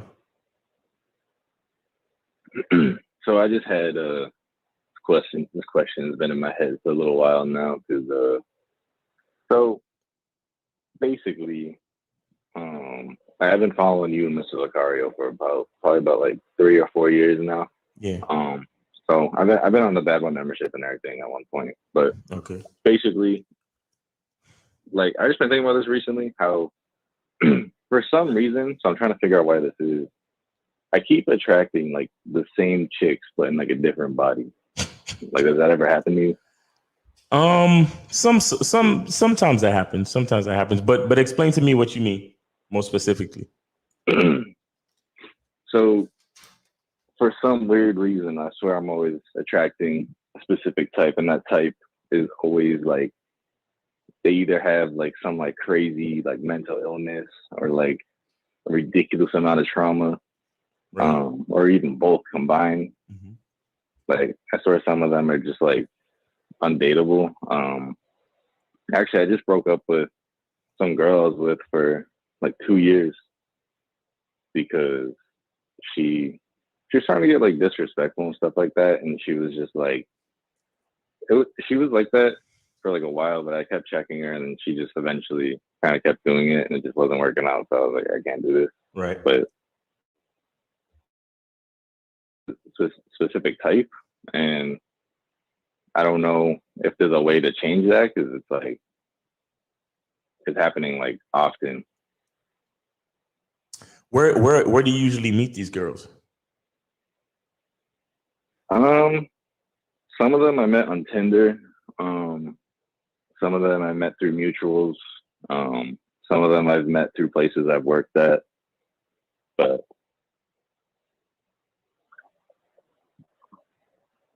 okay, and I don't know. I'm trying to figure. So you meet them either on Tinder, places you worked at, or like mutual friends, like a social circle. Yeah, pretty much. Mm-hmm. Now, how do what do you do to attract these women? Like, what do you like? How do you attract these women? Like, how do you approach them? Like, what do you what's the process? I mean, it's different every time, especially like the event or depending on the environment. Like if it's like a mutual, especially. So I mean, but like Tinder, for example, it's usually just like I usually do like one FaceTime call before I meet them, just so I don't like waste my time going over there and whatever, you know. So Okay, so wait, stop. Hold on. So explain to me what's a waste of time to you.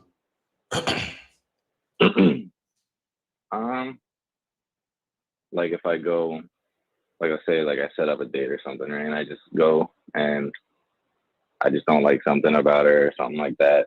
And I'm just kind of like on this date with like some chick I don't even like. So I was just doing this for like a while where I would just FaceTime them, make it like 5-10 minutes, figure out like, you know, just enough to see if I'm still curious about setting something up further with them or not.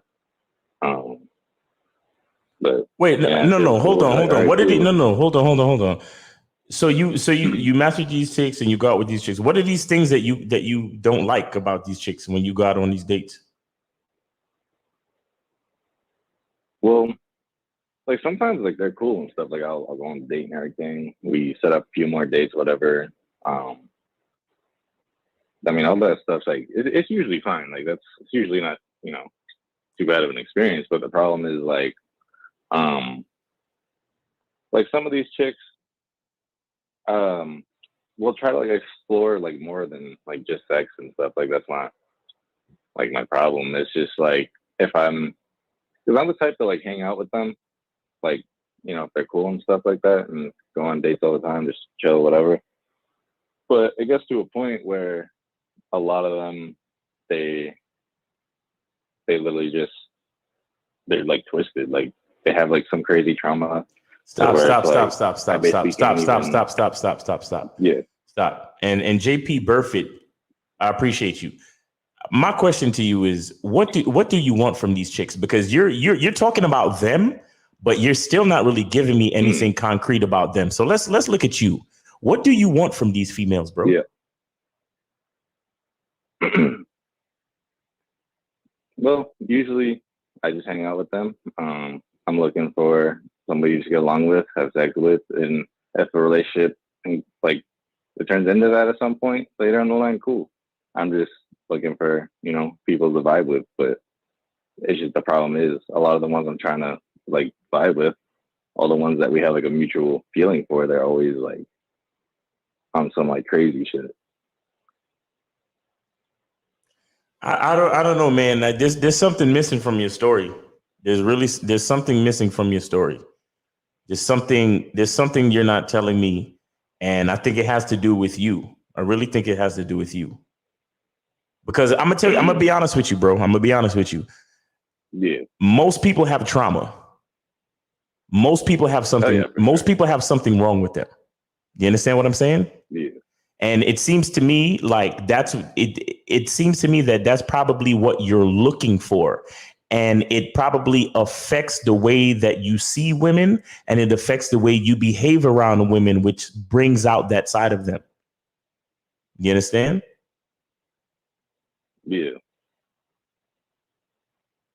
Because you say you're just looking for somebody to vibe with, but who are you? Like what is your vibe?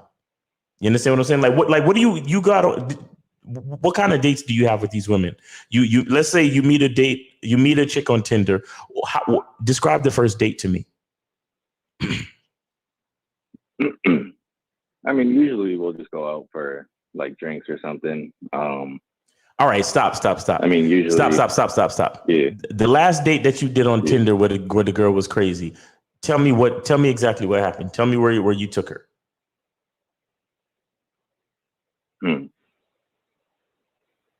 Let's see. It's been a while since I used Tinder, so you're asking that. So I think Tinder, probably the last date I've been on for Tinder was probably,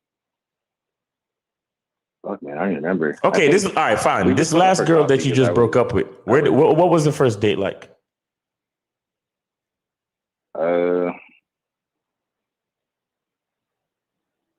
Well, she came over and we fucked and we just talked for a little bit, but the first date was a movie because we were already vibing by that point. Wait, what? So, what? You said the first. Wait. You met this girl where? A mutual friend? The one that I just broke up with, you're asking? Yeah, that's the one. Yeah. Yeah. No, I met her on Tinder. So I'm saying like we were like, I was texting, setting up something for her to come over, and I did my typical FaceTime call, and I was like, all right. She was cool, so I was like, come over, and because we were flirting and stuff, talking about sex. So came over, did that. So I had sex, and then when did you figure out that she was crazy? I mean, we were like, I can't give you an exact like. You see, and that's my issue with you, bro. That's my issue with you. That's my issue with you. You haven't given me anything specific. You just, oh well, we came over and we like did this, and then like that happened, and then this happened, and then like maybe a couple of months later that happened, and then like they're just crazy, and so like I had to break up with them. Like you're not really giving me anything, bro. Well, I'm trying to figure out what do you want to know specifically? Like what question are you trying to get out of me, I guess? So I asked you the last date you had on Tinder, what happened? And you said, oh, well, I haven't used her in such a long time, so I don't know. And then I said, okay, tell me about the girl you just broke up with. And I said, where did you meet her? You said you met her on Tinder. Like, you see how crazy that sounds?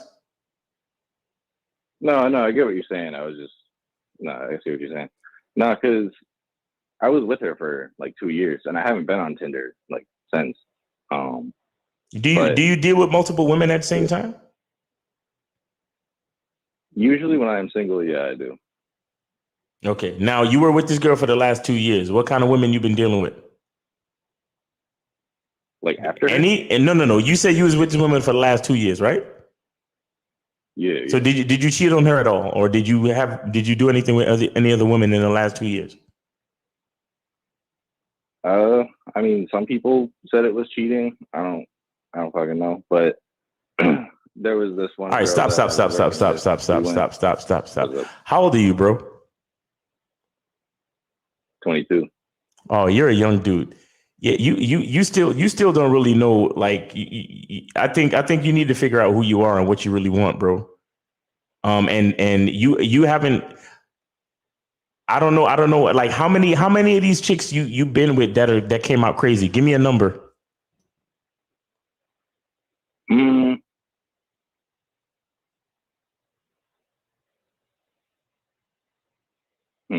You see what? All right, I gotta go, bro. I appreciate you. Thanks for calling the show, but I gotta go. Thank you.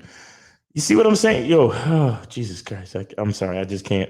All right, so let's get to these questions. King Leek said, isn't that being indirect, telling her about the view? Man, King Leek, you better stop your bullshit, man. She knows what I mean when I tell her to come see the view in my apartment. Again, it's about context. It's about the way you do things. Indirect game is when you guys like you don't want to tell them what you want to do. You understand? You don't want to tell them that, because remember, when I tell them about the view in my apartment, I'm already talking to them about sex and their favorite position, and if they like to get bit and spanked and all that type of shit. So it's not as indirect as you think, or as you're trying to make it out to be in the question. But King Leek, I know you be trolling, so it's all good. And then he has another question. It says, Miles, why is it that you disagree that women need social proof to feel comfortable, but at the same time you say women love players? Isn't that the same thing? King Leek, why do you always ask questions that contradict your own question, because you're trying to find contradictions in what I be saying? I'm sorry for you, King Leek, but it's not going to happen. Christian Goggin says, if a woman flakes twice but is still trying to see you, should you charge her, or should you leave the door open for sex? Man. Well, flaking is disrespectful. You understand? And what do you mean she's still trying to see you? If she's still trying to see you, then the only thing she's trying to do is come to my house and have sex. That's really what she's trying to do.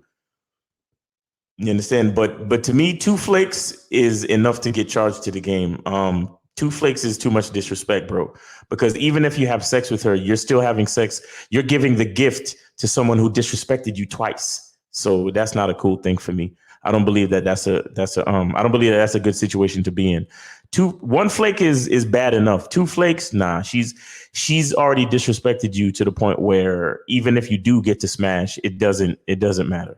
You know what I'm saying? It's not worth it. You know what I'm saying? So leave that shit alone. I'm gonna take 415 real quick. Super weird. 415. And, 415. I remember I made her really mad. She came and hit me with a textbook. Really hard on 415. Are you on with us or no? Yeah. Yeah, I was in a forced relationship whenever I was in 5th grade. All right, so that was a lot of confusion. All right, so let me see. Christian Goggins and then Daniel G.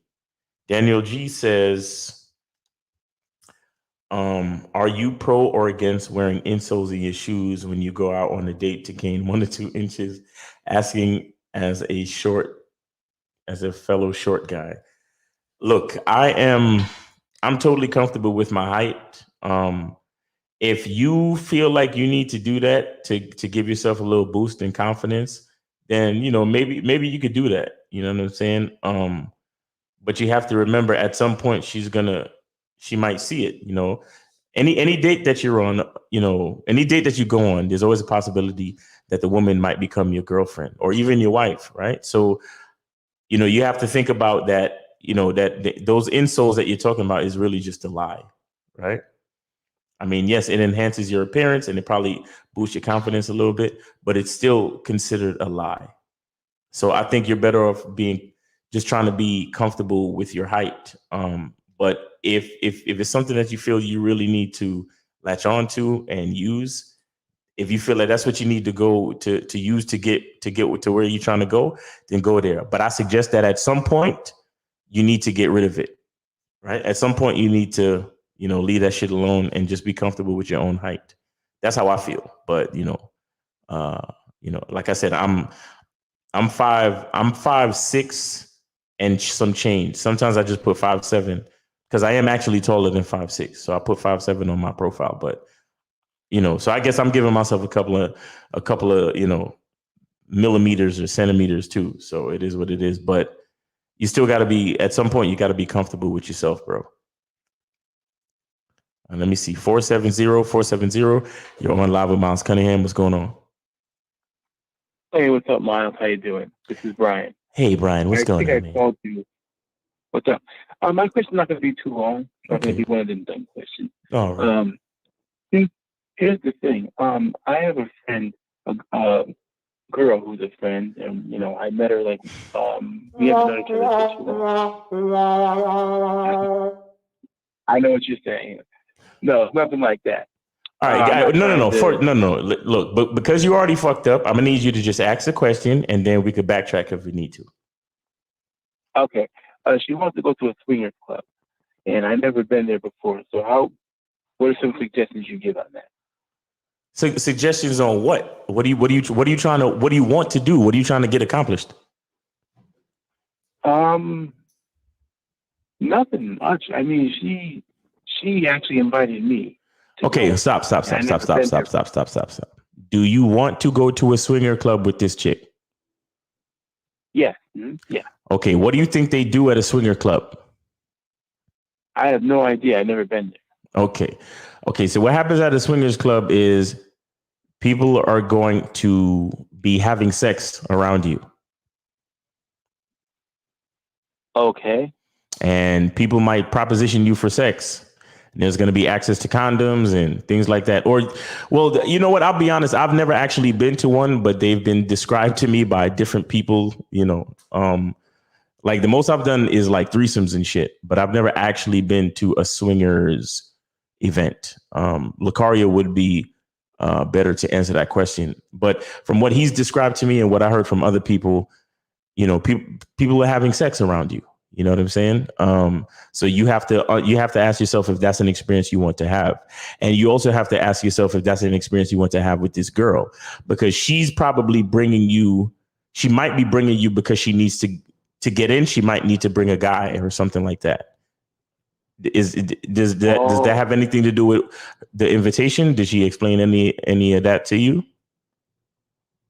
No, actually, I met her at my apartment. Excuse me. I met her at my apartment, and we just started talking. Then she invited me. I've only known her for like about 2 days.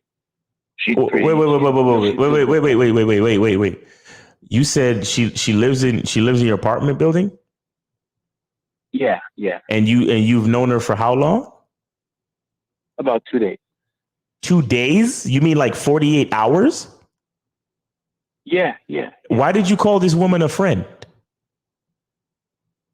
Well, I mean, that's she says I get to know friends or an acquaintance, whatever. But do you know what a friend is? Yeah, a friend is someone that you like being around. She's pretty cool. What the fuck is wrong with you, bro? You don't even know this chick. No, I don't know her, but so basically what you're saying is some chick you met in your apartment building offered you to come to a swingers club. Mm-hmm. Now, okay. All you have to ask yourself is, do I want to? Have you done any research on swingers club? Did you check it out online? Yeah, I have a little bit, yeah. But it was kind of very vague. I didn't go into any detail. Well, a lot of the sites for swingers club, they can't be very explicit because, they might, depending on the laws of the state, they could get shut down and shit like that. So they got to be careful in how they explain things. But basically, you're going to a space where you're going to be strangers having sex around you, and you might get propositioned from other people to have sex, and I don't know. And do you know for sure what kind of swingers club it is? Because it could be gay shit going on in there too. You never know. No, I didn't ask that. It's a famous one here where I live. So I've heard. I never, did that kind of thing before. And did you? So you calling me asking me questions? Did you ask her any questions about the swingers club and what they do there and stuff like that? Yeah, she's really cool. She's just like, yeah, you'll have a great time. Yeah, come on, have a great time. But she didn't give you any specifics? No. How old are you? How old are you, bro? How old are you? Me, I'm like 43. You're 43. How old is the girl? The lady? Oh, she's like about 28, 29.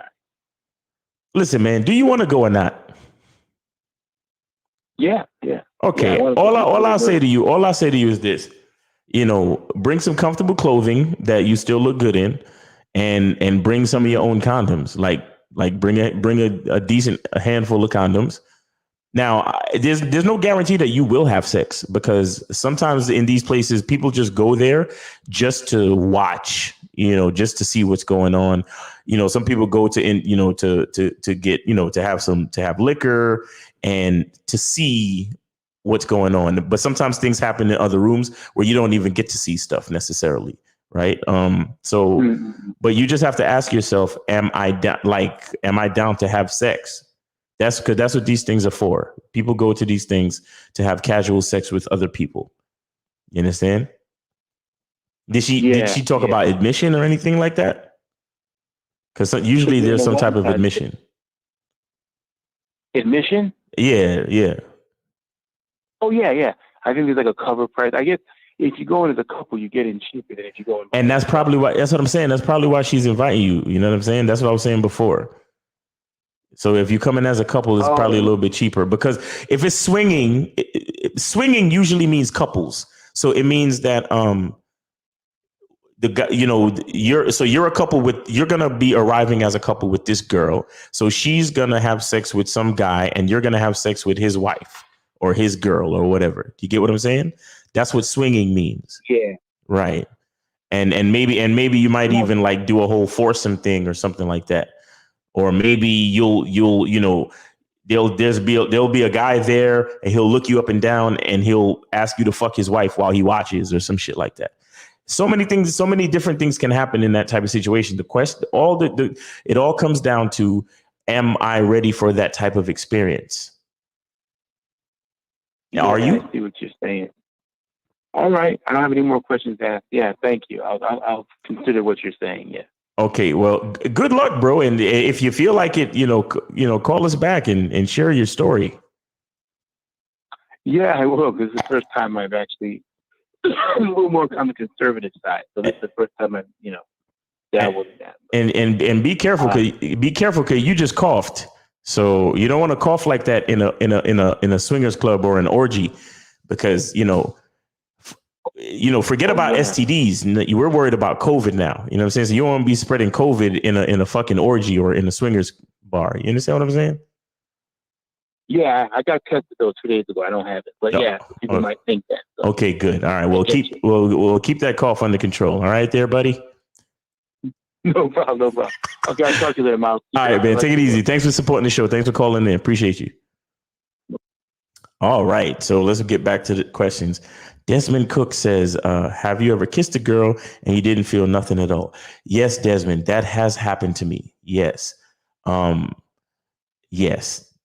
There was this one time that I had sex with this girl and I felt nothing either. It was ridiculous. I couldn't believe it.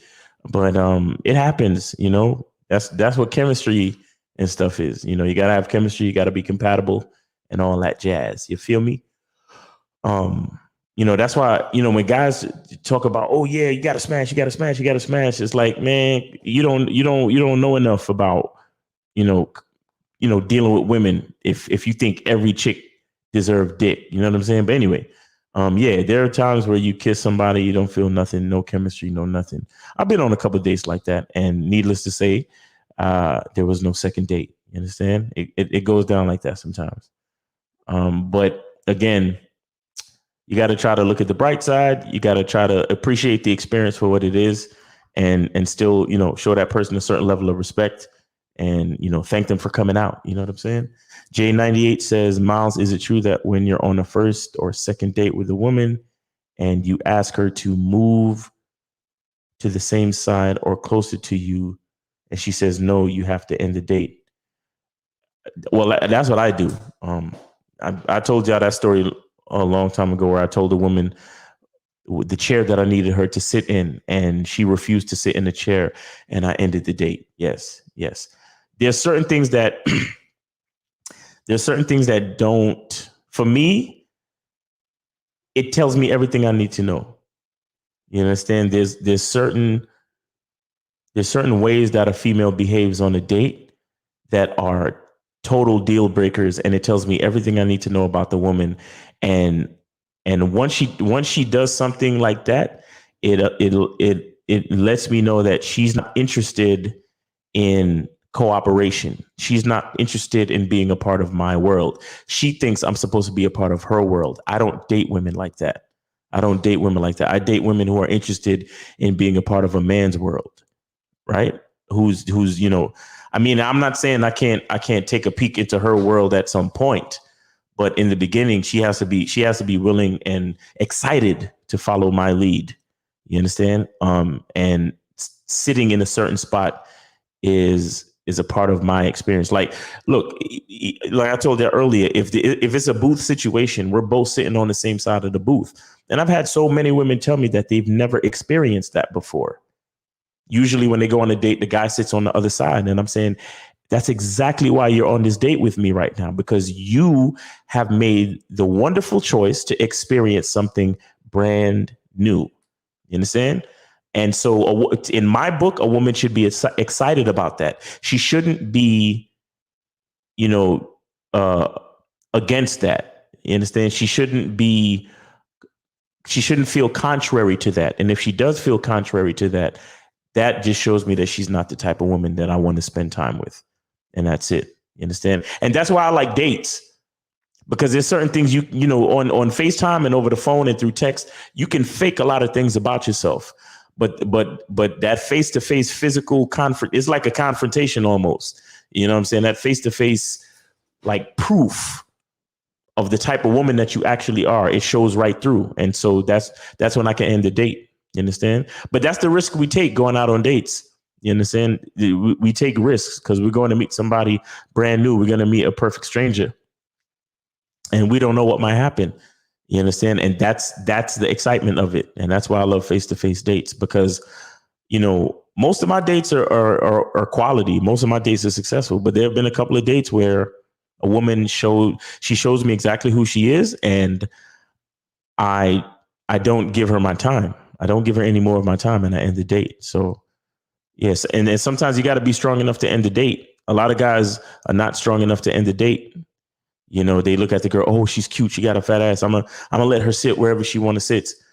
Once you let that shit slide, you're just letting her know that she can do whatever the fuck she wants to you. And that's not where I like to be at all. So yeah, you got to end the date sometimes, bro.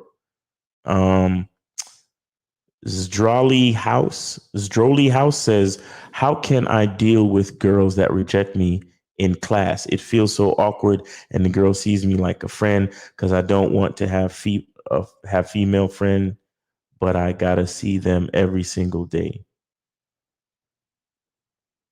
Well, look, man, if you know who you are, there's no such thing as rejection, man. Maybe you're a young dude and you still in that phase where you still think rejection is a real thing. But there's no such thing as rejection. There are going to be chicks that feel you and chicks that don't feel you. Rejection is something that you have created in your own mind to try to explain why a chick doesn't feel you, right? But there's nothing to explain. It's just, all she's letting you know is to move forward and holler at another chick. All it is just information. So you spit your game, or you try to ask a girl to hang out with you and she doesn't want to hang out with you. She's just giving you information that she's not the one to hang out with you. So that all she's really letting you know is that you need to move forward and continue to find other chicks to hang out with, period. You understand? There's no such thing as rejection, guys. And you guys have to you have to realize that and stop putting yourself down, because even acknowledging the idea of rejection is you putting yourself down, is you believing that because this one particular girl don't like you, there's something wrong with you or some shit like that. Fuck all that. She's just giving you information that she's not the one that's going to get the privilege of your time. That's all she's doing. You understand? You have to look at yourself in a different fucking way. There's no such thing as rejection. Fuck all that shit. If she's not trying to feel you, then it is what it is. And so what if you have to see her every day? You just know that, hey, that's the girl that didn't want your time. And there's nothing wrong with that. She has every right to choose who she wants to hang out with. But it's up to you. Even if you got to ask every girl in your class, and once you finish asking every girl in your class, you go to the next class. You understand? And then you ask every girl in your school and none of them want to fuck with you, then you got to go to the other school. You got to cross the street or go across town and holler at the bitches at that school, or find out where the bitches hang out in the mall and then go to the mall, or find out where they be chilling, at the library, the bookstore, the skate park, or whatever the fuck you young kids do. I don't know. You know what I'm saying? But when a girl is not feeling you, and you ask her out and she's like, oh, well, I'm not interested. Just take it as information. Just take it as information, because there's only two things that's going to happen. If a girl is interested in you, then you get to spend time with her. If she's not interested in you, you don't get to spend time with her. So that's why if you want to spend time with girls, you just got to keep hollering at girls and figure out which ones want to spend time with you. That's all it's about. It ain't about nothing else. It really ain't about nothing else. This nigga King Leak again. Miles, let's be honest. Most women are not lonely with all the attention they get on. King Leak, you know nothing about women, bro. You know nothing about women. So this is why you say these things. What was the race of the woman who did not want to sit where you told her? King Leak, the race of the woman who did not want to sit where I told her to sit was a black woman.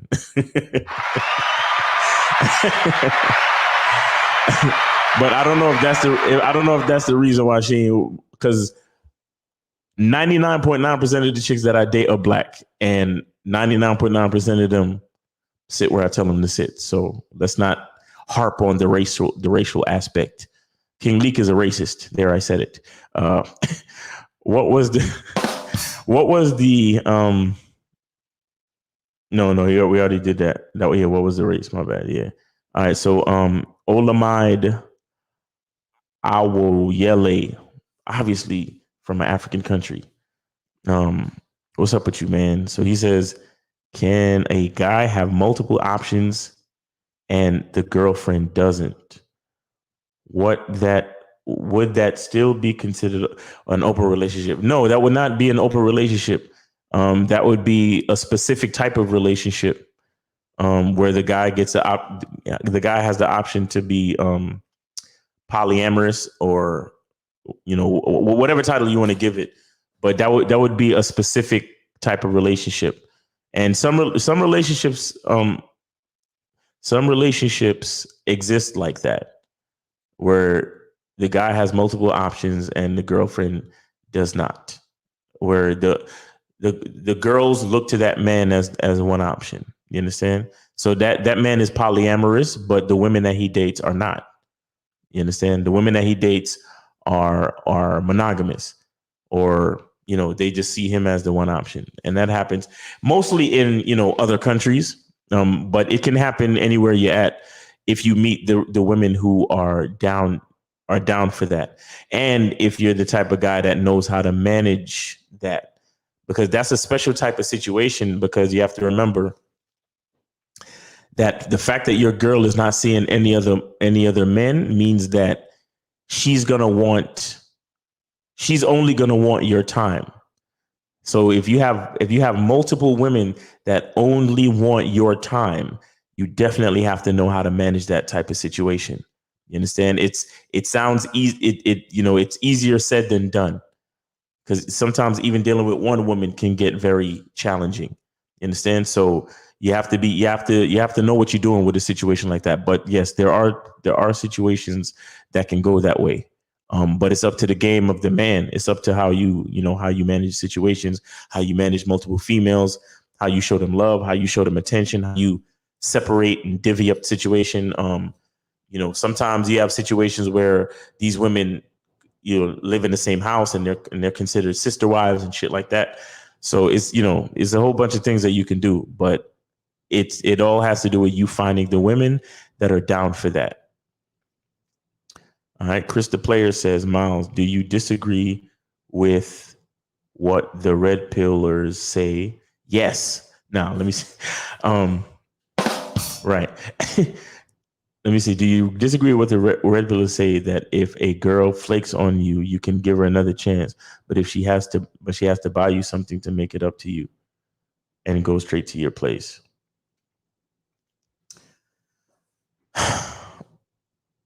First of all, the whole thing with flaking. Now, look, if you want to call it, so all right, because there's different levels of flaking. So if a girl says she's gonna meet you at 8:00 and then you go to the spot to meet her and 8:00 rolls around and you just don't hear from her and she don't show up, then that's definitely a flake. But then she calls you later talking about, oh my God, I'm so sorry, blah, blah, blah, blah. To me, that's just straight disrespectful. You understand? And in certain some of those type of situations, she's not going to get any more of my time at all. But let's just say we make the date for Wednesday. Oh shit. Georgia won. I wanted Georgia to win too. I don't know if y'all pay attention to the college football championship, but Georgia won. I wanted Georgia to win. See, I wanted to watch the game, but I'm on here fucking giving y'all niggas game. But anyway, yeah. So if the date is coming up, like, and the date is like a day away or 2 days away, and then she hits me up and says, "Oh, listen, something came up something came up that important, and I have to cancel, but I'm free to meet on this other day," then I'll give her like one chance to do that whole rescheduling shit. You see what I'm saying? But I don't know, man. Girls who flake, me, I don't have a lot of tolerance for this shit, bro. I love dealing with women that make me a priority, or at least make our plans a priority. So all that flaking shit, man, I don't know. I don't even want to fuck a chick that flaked on me. You know what I'm saying? Because I don't feel right fucking a chick that disrespected me. That's how I feel. You know what I'm saying? It doesn't feel right to me to give her dick. it doesn't feel right for me to give her any of my time because flaking to me shows that she doesn't consider my time as valuable. She's not prioritizing the time that she spends with me. You know what I'm saying? So she has to show herself to like, if she reschedules, I'm like, well, drinks are on you, you know what I'm saying? Or something like that. The straight back to your place thing, if it's a first date, I don't really push that, the straight back to my place thing. Because I still want to feel the girl out and before I invite her to my house. I don't like bitches knowing where I live just like that. You know what I'm saying? But yeah, if she flakes, then she definitely got to buy the first round, buy the round of drinks or pay for whatever the fuck we was going to go do or something like that. You understand? But then again, like I said, when it comes to flaking situations, it's like I'm too busy focused on other women that I could be dating. So why would I even worry about revisiting, fucking with her if she flaked? You see what I'm saying? Like for a chick to flake, she got to come back to me. She got to come to me on her hands and knees, basically. Like, oh, I'm begging you. I messed up. I really want to spend time with you, blah, blah, blah, blah, blah. You understand what I'm saying? That type of shit. Like, she got to really be apologetic. She got to, you know what I'm saying? I don't know. Like I said, you guys get stuck on a lot of these questions because you're not talking to enough women. You understand? That's the real reason. So you're worried about what one chick is doing. It's like, I don't agree with that. I need, I'm spending my time sourcing new chicks all the time. So I'm not worried about what one chick does, but yeah, man. All right. 843. What's going on? Yo, how you doing? I'm chilling. What's going on with you, bro? Just hanging out. I fundamentally disagree with you. I'd love to talk to you. You fundamentally disagree with me? Yeah. Okay, yeah, I just wanted to make sure that's what I heard you say. Yeah. All right, go ahead. Yeah. So yeah. So let me ask you, what do you think is? I will say that I'm a married man. I have a family. Okay. I have a wife who doesn't vote because I tell her she shouldn't because she's a woman. Okay. I have a wife who stays at home, who cooks and cleans. Okay. But let me ask you, what I lead the house, with a strong hand. Okay. But let me ask you, like, what do you think the perfect woman is? And then after you give your answer, I'd love to reply to that. What do you think the perfect woman is? What do I think the perfect? Okay, so the perfect woman for me, because the perfect woman is different for different men, right? Your idea. My idea of the perfect woman. The perfect woman for me is just a woman that prioritizes time spent with me. I really don't, because I'm not like into marriage. I'm not into, being with one woman. So the perfect woman for me is the woman that prioritizes and she values the time that she gets to spend with me. Stop right there. So stop right there. So, Okay. Hold on. I'm gonna need you to take it easy because this is my show. So all that stop right there shit, take it easy. Take it easy, because I know you fundamentally disagreeing with me and all that, but I still need you to be in the position of a person who's calling into someone else's show. Okay? That's fine, but I'm going to make it interesting. Because you take it easy, because I'm not your wife who you lead with a strong hand. This is not that situation. So make sure you check your situation before you do all that bullshit. You would know nothing about leading women. That's obvious. Gotcha. So what I'm saying is, you want a woman to be subservient to you, but you want that woman to fill the roles of a woman, but you don't want to fill the roles of a man. No. Who said anything about her being subservient, bro? When did I say subservient? I mean, you want a woman to love you and worship you. That sounds like subservient. When did I say love and worship? I said I want a woman to prioritize the time she spends with me. That's it. Okay, that means being subservient. That means she puts her life on hold to make your life happier. That's subservient. What?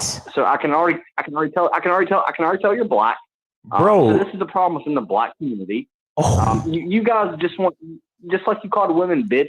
Right. This is the reason you guys don't have families. This is the reason. You expect a woman to be the perfect woman You want a housewife without being a husband, and that's what's wrong. And you're sitting here giving dating advice to people. You're leading men down a dangerous path. You want a good wife? You want a good wife, a lover? You get a job. You do your job as a man. How dare you say that a woman should do her job and prioritize her wants to worship you when you don't do a fucking thing? If you don't provide for that woman, she don't owe you a fucking thing, dude. Not a thing. And it's simple to me because you call them bitches. You call them bitches. You know, yeah, I'm just hanging with my niggas, fucking bitches. That says all I need to know about you. And that's why women don't fuck with you. That's why good women don't fuck with you. That's why you have a problem dating, because good women know you're not a good man. And you're giving all this advice. You're a shitty fucking man. You're not a good pickup artist. You're not a good dater. All you do is want to fucking come and a cum receptacle. Like, all you want to do is come. That's all you want to do is come. You're not teaching young men how to, be fathers, how to be leaders. You're a continuation of the problem we have. You want to come in women and then bail. That's all you want to fucking do. You're a piece of shit. Kill yourself tonight. You're the reason black kids don't have fathers while they go to jail and while they have higher crime rate, because you're a piece of shit. You want women to do their job without you doing your job. You're a piece of shit. Kill yourself. Fucking kill yourself. Oh, all right. Are you done? Good pussy. Good pussy. Good loyal pussy. Yeah. Comes with strings attached. Right. That's what it is. Right. You want to fuck a virgin, but you don't want to be a leader. Oh, I don't know. I don't want to fuck a virgin, sir. I do not. Yeah, of course you don't. Of course you don't, because that Because I have fucked a virgin. I know what that's like. I don't want to fuck virgins. Yeah, because that's too much work. Niggers don't like to work. Oof. So you're a white guy, yes? No, I'm an Asian, and I also identify as non-binary. Wow. So you're right. This was very interesting. I do appreciate you calling in and sharing your opinion. This is very interesting. What if I was white? Well, let me ask you, what if I was white? What if I was white? We can clearly see that white men have built better families than the black man. That's obvious. That's fucking obvious. Mm-hmm. So tell me more about how being white and being a good husband and a good leader, someone who gives back to the community, who teaches young men how to be good men. Why is that? How about we talk about niggers who fucking rap about fucking dope and money and fucking bitches? And like you said, oh, I don't want a wife. I just want to fuck a bunch of bitches. You think you're a good man? You think you're productive to the community? You think you're helpful to the black community? You think you're empowering the black community with the attitude that you have? No. You're a continuation of the same thing you say holds you down. Institutionalized racism or some shit like that. Mm. You're the reason. You're the reason. Because you won't get a fucking job. You won't get a wife. You won't raise your kids. You're the reason. What I'm telling young men listening to this podcast tonight, yeah. Look for a good woman. Look for a good woman. Mm-hmm. Oh, can I ask you something real quick? What is your definition of a perfect woman or a good woman? There's no such thing as a perfect woman, just as there's no such thing as a perfect man. Okay. What I would call a good woman is a woman who doesn't sleep around, who doesn't have a high ass body count, who's okay with traditional gender roles, who's okay with staying at home, who's okay with supporting her husband. So you just hold on. You just want a woman who's okay with gender roles and supporting her husband. You don't want a woman who's cheerful about it. You just want a woman who's just okay with it. So now you're playing semantics, and that's like a weird trick. So what I'm saying is that I have a traditional wife. Mm-hmm. I have a family. and my wife enjoys being at home with the Okay, kids. well, see, that's what I just wanted you to say that part, because someone being okay with something and someone enjoying and supporting and celebrating it is two different things. That's all I was saying. It wasn't about semantics. It was more about her attitude while she's fulfilling her role as a woman to you. It doesn't matter. It doesn't matter. It doesn't matter. You could, like, I could walk to the closest college campus to where I live, find a hardcore feminist, give her the best dick she's ever had, and then put her in a house that she thinks is nice. Then if I pay the bills and I support her and love her, her whole mindset will change. She's going to go from fighting the patriarchy to loving playing with little baby seats. Right. Okay. But this whole thing about, like, fuck bitches, I just want to fuck them. I don't care about, monogamy. I don't care about marriage. So you believe that a man has to be monogamous to be a good man? Is that what you think? To be a good man? Not a good man, but a good leader, yes, because evidently drama will come up. So a man has to be so to be a good leader, a man needs to be monogamous. That's your position. Yeah, well, white cultures practice monogamy. Black culture, practices, polygamy, and we can see whose culture is doing better. So yeah, I would say being monogamous is the way to go.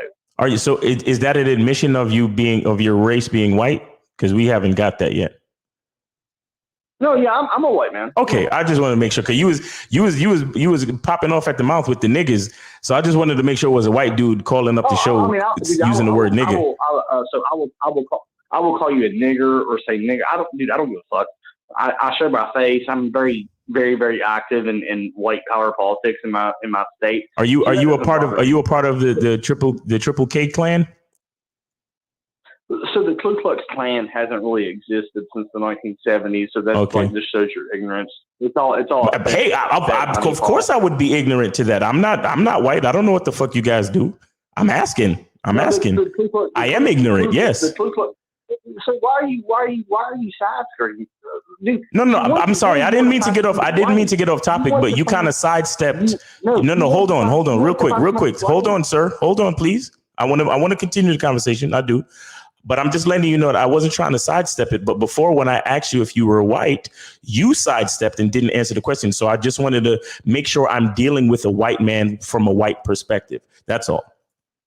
I made a joke about being Asian non-binary. I know you, and that was a sidestep about your race. I know the average IQ for blacks is like 85, but it was a joke. It was a fucking joke. So. Yeah, and it was funny, but it was still a sidestep. You still didn't answer my question. That's all. But that's what I'm saying. You think that your idea, the white culture's idea of family is a better, more productive frame of reference than that of a black or colored family. Well, whose kids have more in prison? Whose kids, have built the world? So yeah, absolutely. There's a reason. The best thing, I like to reference, we can look at Jim Crow and segregation back in like the 1950s. The black family was stronger in 1950 than they are today. Right. And that's because they had a Western, culture that was enforced on them. Your people have to be told what to fucking do. Your people have to be under the boot. Because if not, you just go fucking crazy. The black rate of father in house has gotten significantly worse since the end of segregation. That's true. You tell me why black men, once they get their freedom, they don't stay with their family. Why? I don't know. Maybe we're weak, like you say. Oh, you're not weak. You're just, you're beast of the field. You need white men to tell you how to live and show you how to live. We're beast of the field. We're beast of the field, and we need to be led by white men. That's what you just said? Yes. Gotcha. Yeah. And the biggest example, I would say, you're beast of the field if you read the Bible, it says that beasts like to mate back to back. And we all know how black men love big old fat asses. You mate back to back. You're beast. You're beast. Right. And without white men telling you how to live, you fall apart. And that's we can see that. Right. We can see that in South Africa. We can see that in Rhodesia. We can see that in America. I mean, anytime the white man gives you free reign to do what you want to, you just fuck, and pop out kids and resort to tribalism and gang warfare.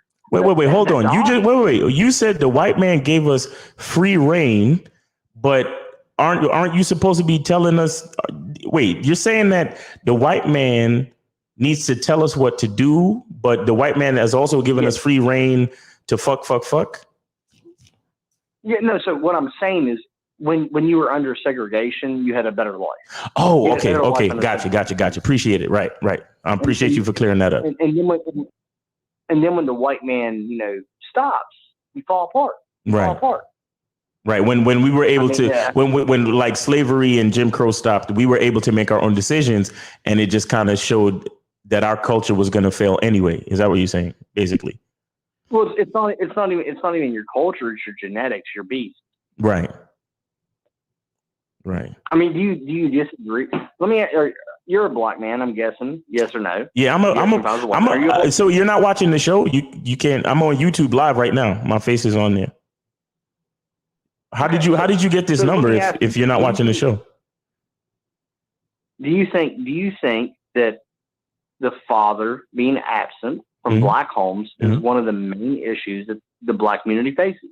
Well, it's definitely an issue. That's a part of why I do what I do, because I feel like there's a lot of guys out there that need a certain level of direction when it comes to finding value in themselves in general, whether they're white or black. So why are you telling them just to fuck women? I don't tell men to do that, sir. I don't tell men to do that. Oh, I heard you talking. What did you hear me say? Tell me what you heard. Tell me what you heard, please. If a bitch don't worship me or prioritize me, she has to crawl back to me. Spoken like a true nigger. So see, that's the thing. You're a piece of shit, bro. Your race is a piece of shit. You're a waste in America. Can I explain a little bit about what I said that I feel you probably got a little wrong? No, let me ask you a question. Okay. I have one question. Okay. If I was willing to pay, like right now on air. Yes. If I was willing to pay for you to get a passport and a plane ticket to Africa, any country in Africa that you choose, would you take it? No. Yeah, of course not. You want to live around the white man, fucking nigger. Come on, man. Let's keep the conversation respectful, man. No, I mean, he hung up. You see that? Come on, man. It was good, right? It was good. I really enjoyed that. To really get the rage of a white dude, like, that's hot. I like that shit. Oh man, and he got what I was trying to say totally wrong. I was talking about flaking and the disrespectful nature of flaking, and the fact that if she really wanted to spend time with me, she would have to be totally apologetic. I wasn't saying that the woman had to worship me or anything like that, but he got it a little wrong. But shout out to him for being so. Oh, we got the calls. We got the calls coming in crazy. Hold on, let me see if this is him. Wow, Hello. I didn't have to hit one. Hello. I didn't hang up on you, bro. That was you. No, yeah, I hung up on you, but usually you have to hit one. I just wanted to listen to your monkey business. Oh, okay. All right. I'll put you on mute so you can listen. All right. You needed a white man to come in here and make your show interesting. Hey, thank you so much. I appreciate you, man. I appreciate you.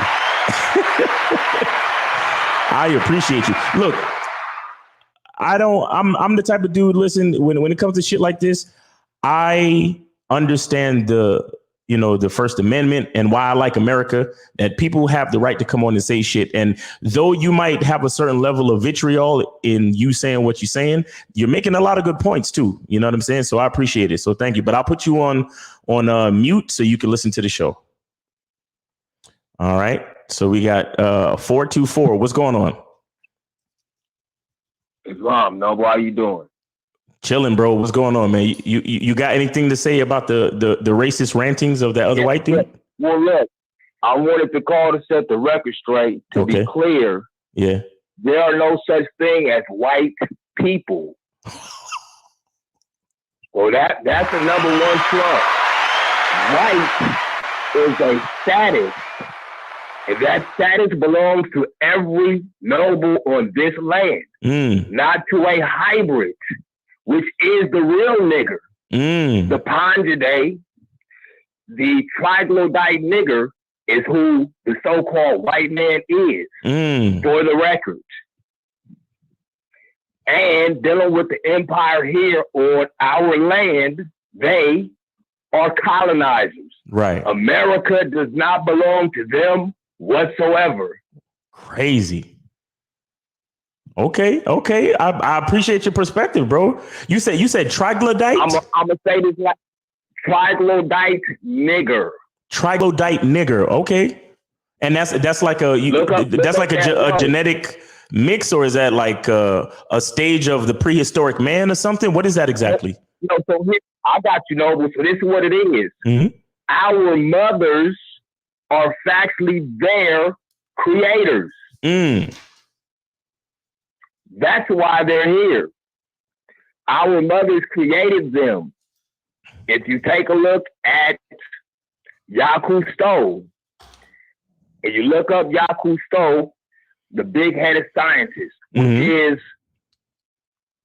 his name is Israel Yaku Stowe.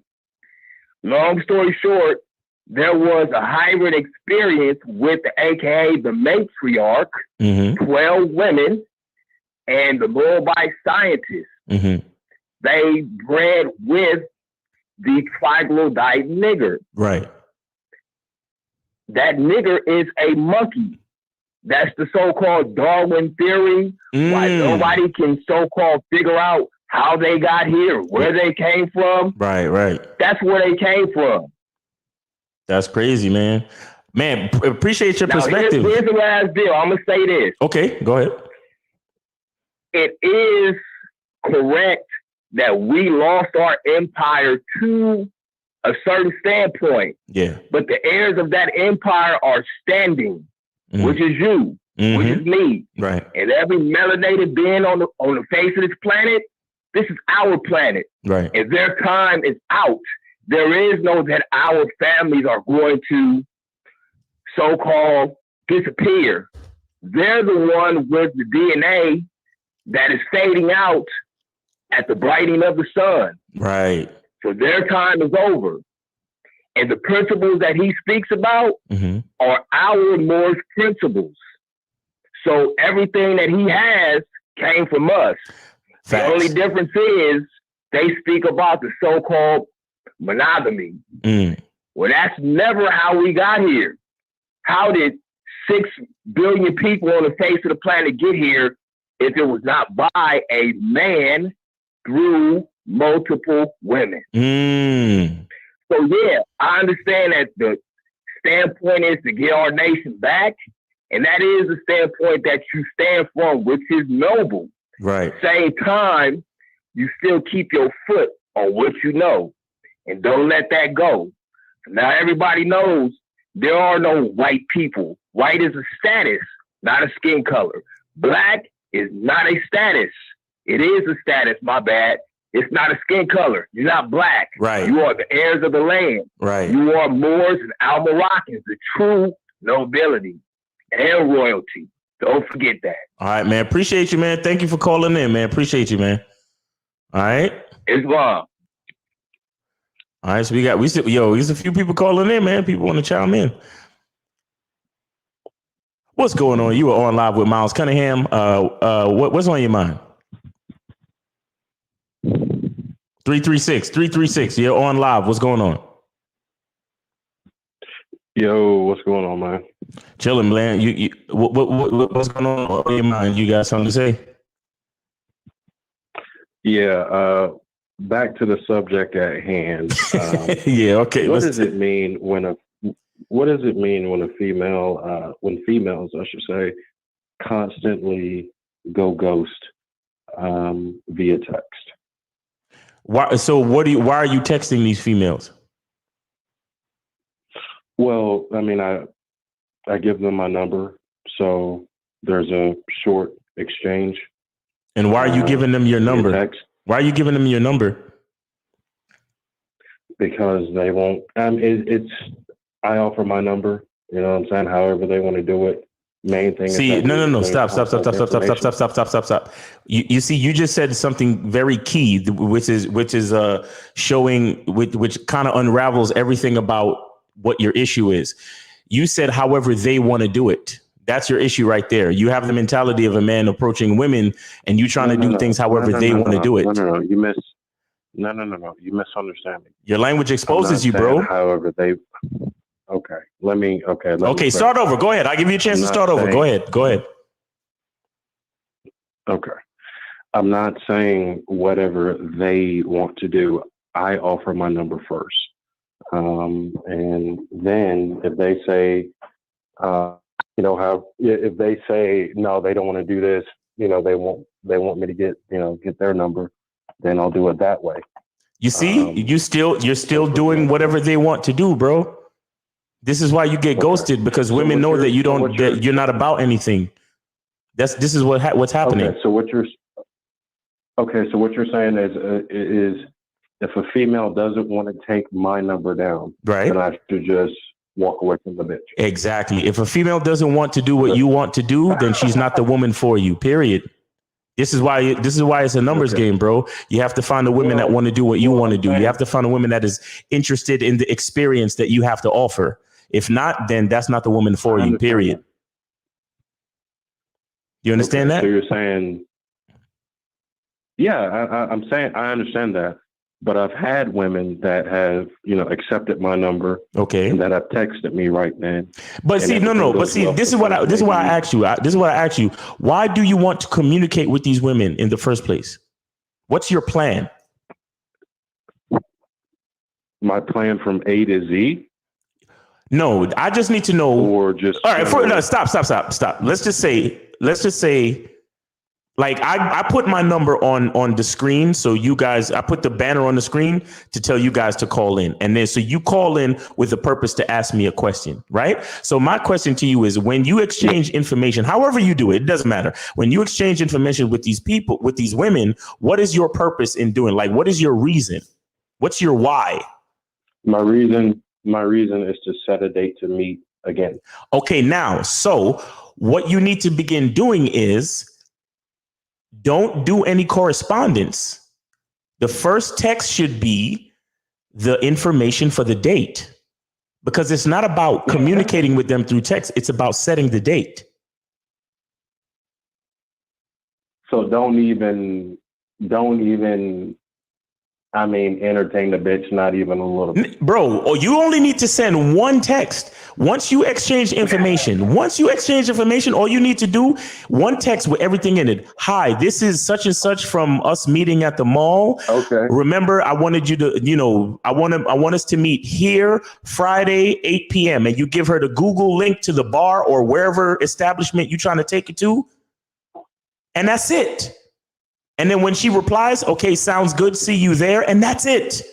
All of that other dumb shit. I don't know. Hey, good morning, beautiful. And how you doing? How you been? What you eat for lunch today? And all this. No, you send her one fucking text and you set up the date.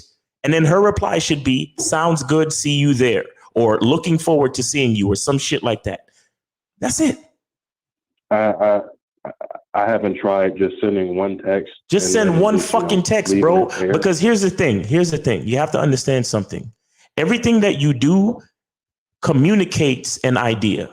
You understand? So if you meet a woman in the street and you start having these and you exchange information, and then you start having these really like low quality, low vibration messages back and forth, it sends a signal to her that you're not really about anything. So she ghosts you like, what the fuck this nigga took my number for? That's what she's thinking to herself. Okay. You see what I'm saying? No, listen to this. I see what you're saying, and I'm going to try just sending, one text with everything in it.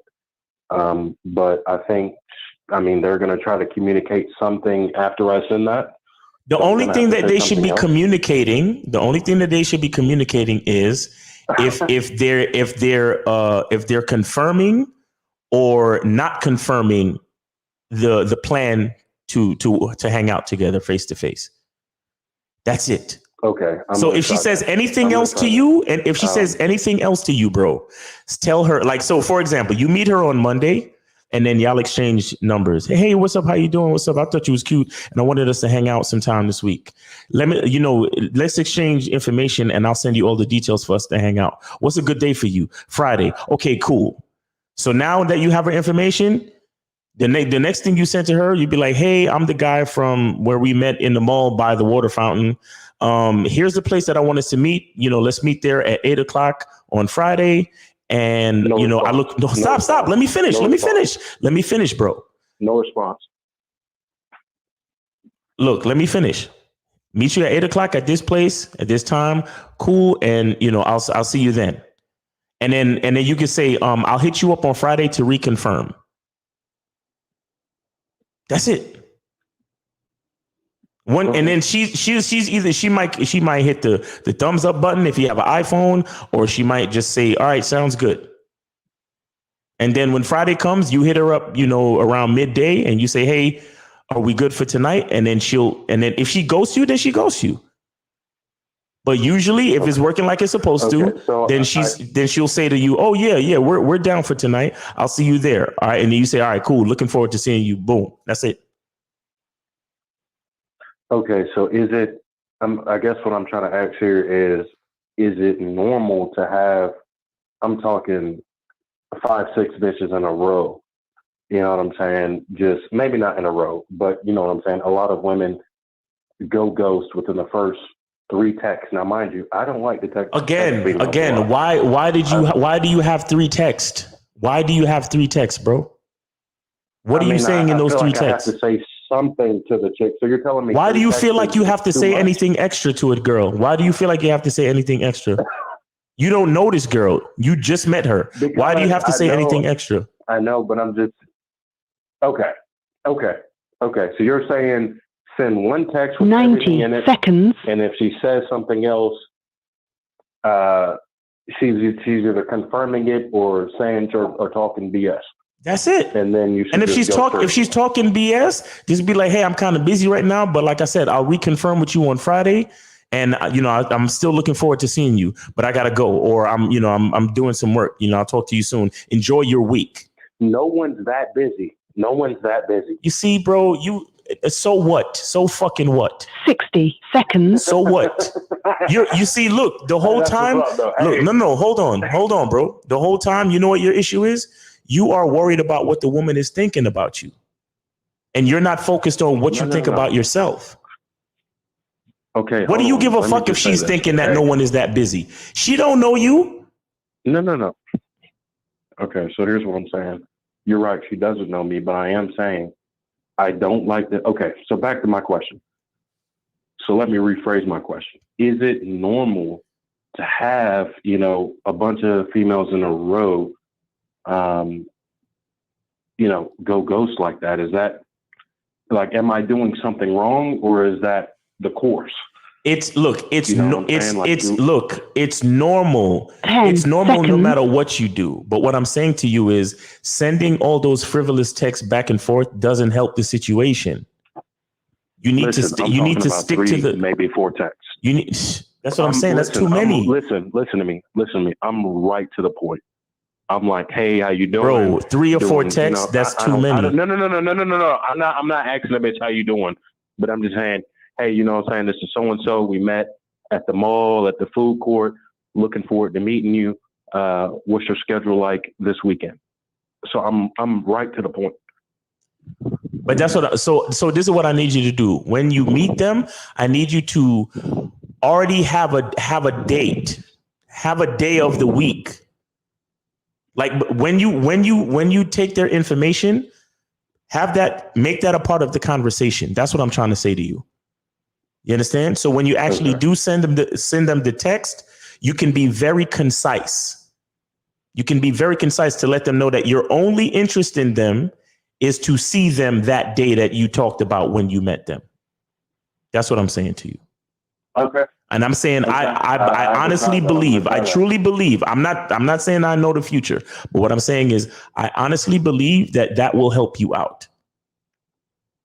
Have a specific, more of a specific plan when you meet these women. And I feel like that will help you out, man. Honestly. Okay. I mean, I have pretty good interactions and I get numbers and they respond. It's just, but dude, there will be a lot of girls that flake too, bro. There will be a lot of girls that flake, but that's why it's a numbers game. That's why it's a grind. Okay. Don't worry about the girls that that ghost. Focus on the ones that actually go out on the date. You got me? Okay. Yeah. It's just, I'm just checking my game to make sure, you know what I'm saying? Right. I'm not doing something wrong. Bro, let me tell you something. Let me tell you something. I'm gonna show you something right here. Are you watching the show? Not now, because I'm talking with you. I need to kind of stay focused on the conversation. Okay. Well, I can take a look at you real quick. I want to show you. This is, if you can see this. This is a list of women on Facebook dating, and I wrote the same question. Hey, how are you? And not one of them, all of them matched with me, but not one of them replied to my hey, how are you question. This, and if you look at it, it's like probably 9 bitches, 9 chicks. You get what I'm saying? Yeah. And this is me talking to you. Okay. This is me, the guy who everybody, you're a dating guy, so you should know everything and you should be fucking all the women and every woman you talk to should be, on her hands and knees sucking your dick and blah, blah, blah. No. I say, hey, they match with me and I say, hey, how are you? And they don't reply. 9 women right then and there. And trust me, I go through this shit and I clean it up all the time. Because I don't like seeing a whole bunch of chicks on my shit. That's a little bit different. I'm getting numbers and no. It amounts to the same thing, bro. What I'm trying to I've had a chick like my statement, bro, whatever you say, bro, and then literally, stop it. Can you just stop it? Can you stop? Nobody feels sorry for you, bro. Yeah. Nobody feels sorry for you. I know you're frustrated. No. Stop it. I know you're frustrated. I'm trying to come up with solutions, sir. I know you're frustrated. No. I'm trying to come up with solutions, sir. No, the only solution is to keep working the numbers. That's the only solution. So when you get ghosted, you're right. Okay. When you get ghosted, don't let it bother you. Just continue working the numbers. That's what I'm saying to you. Okay. Because you're calling me right now out of frustration. And because even when I told you your 3 or 4 texts is too much, you're still like, yeah, but what if? No. If you're really just looking for solutions, then just listen to the solutions. Have a specific plan when you approach these women. Like, for example, like I said, say, look, I'm looking for, you seem pretty cute and I'm looking for somebody to hang out with this Friday night. Are you down? And she'd be like, oh, yeah, that sounds good. Okay. And then you say, all right, cool. Text me right now. And when I text you back, I'm going to have all the information for where we're going to hang out this Friday night.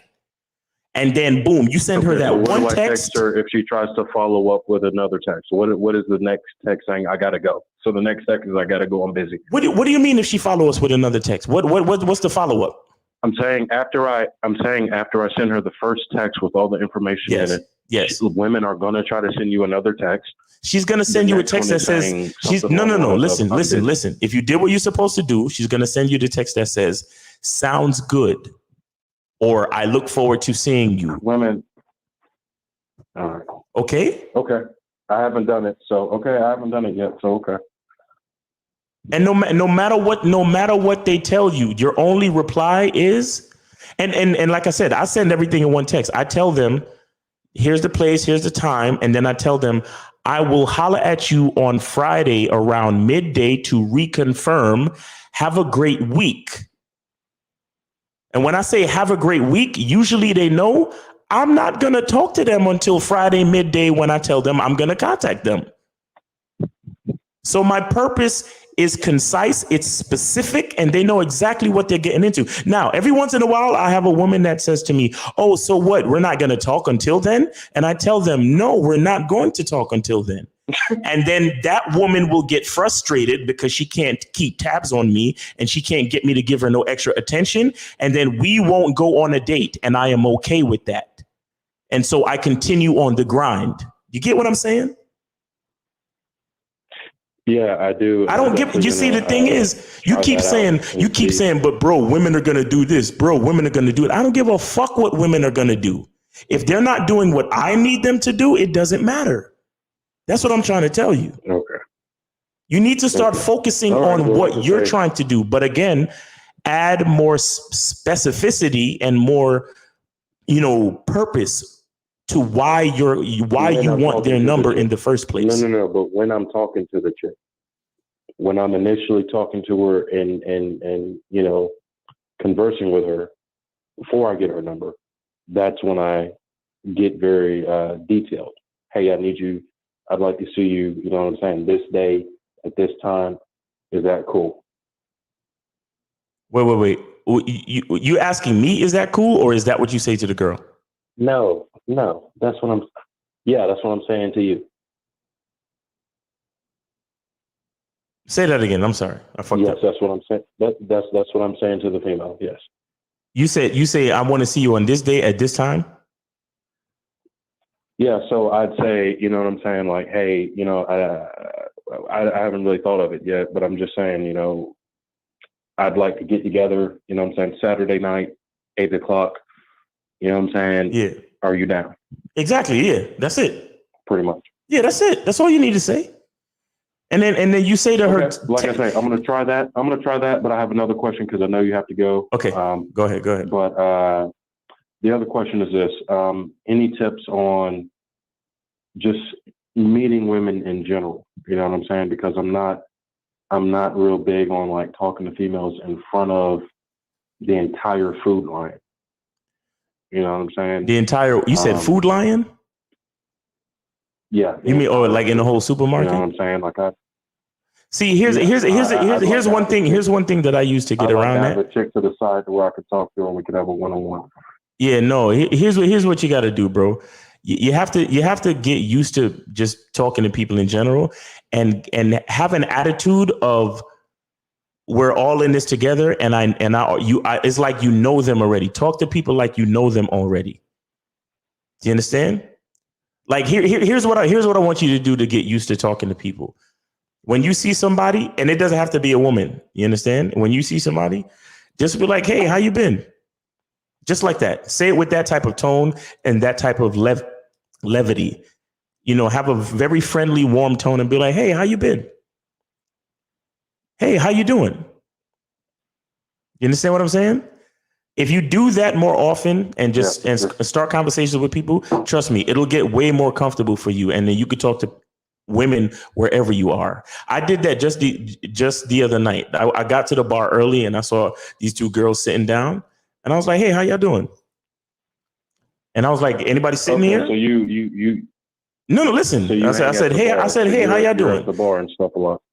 Yeah. There's this place I like to go to where I usually meet my dates. And I got there early and I saw these two girls sitting there. I said, hey, how you doing? And then I said, anybody sitting here?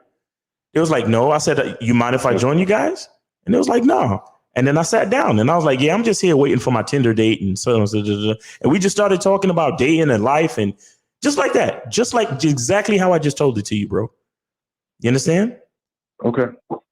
Yes, sir. So make yourself get used to it. And remember, look, we're all people. We're all flawed. We're basically all in this together. If you keep that in your mind, it shouldn't be that hard to relate to people. And then once you have a handle on relating to people in general, it really shouldn't be that hard relating to women as well. All right.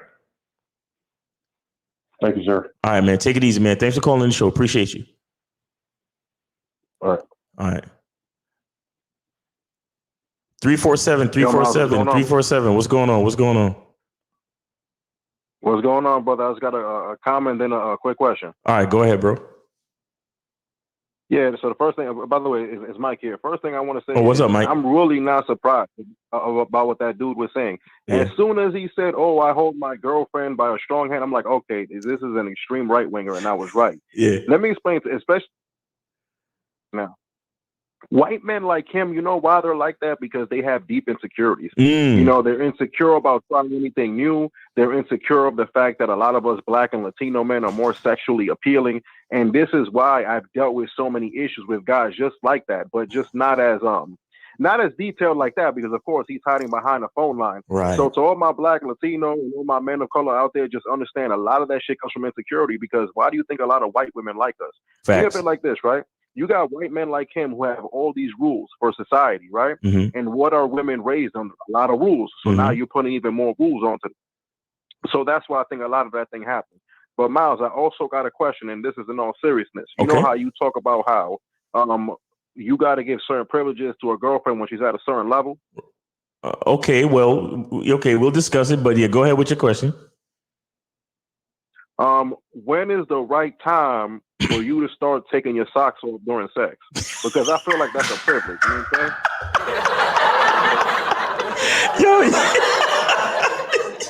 Boy, you wild, man. You wild. Like, you don't do that with a guy. You know what I'm saying? Like, for you to take your socks off, like, you really gotta, you know what I'm saying? You really gotta have some type of feelings for the girl. Like, that's when things, you know what I mean? Yo, my nigga. When is a good time for you to start doing that? My nigga, that is a very critical question.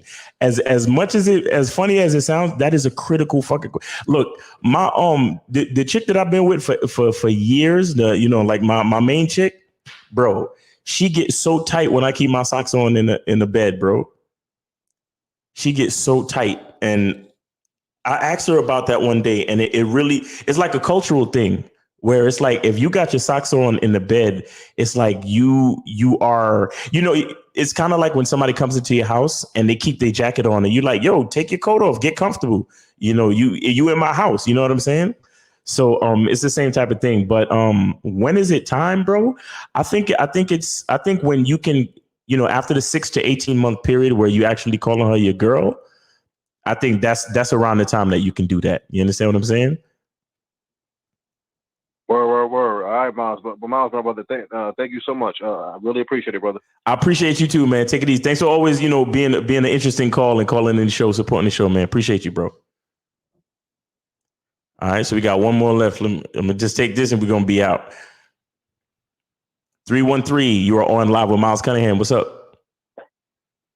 Mr. Cunningham, how you doing, man? I'm chilling, man. What's going on with you? Shit, man. Man, you should have went 8-wall on that motherfucker, man. You know what? I really, bro, I'm gonna be honest with you, bro. I really wanted to hear what he had to say. I really wanted to hear all of the grimy shit that he had to say about niggers. You know what I'm saying? So yeah. You should have just doing some little education. You know what I'm saying? Like, hey, we taught y'all motherfuckers how to clean and wash y'all ass and this and that. And y'all was jealous of us. Bruh, nigga, y'all stripped us. Yo, let me tell you something. My history teacher was a white man. A white man told me that when Europeans came to Africa and saw soap, them niggas thought it was cheese and ate that shit. Yeah. You understand? Yeah, exactly. Man, just listening to him just go off like that, it's like, okay, he wish he was one of us. You know what I'm saying? He wish he didn't have to go inside when it's so hot outside and shit. You know what I'm saying? That way he won't turn tomato red. You know what I'm saying? But yeah, man, that shit was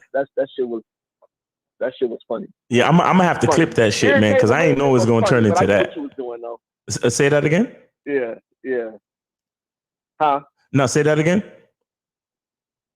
No, I said it was just funny. It was irritating but funny at the same time. Like, this motherfucker got a lot of nerve, but he only doing it because, he on YouTube and he ain't got to show his face and this and that. Exactly. So, he was brave to do that, but exactly. Yeah. You never know. He probably a fucking congressman or some shit. You never know.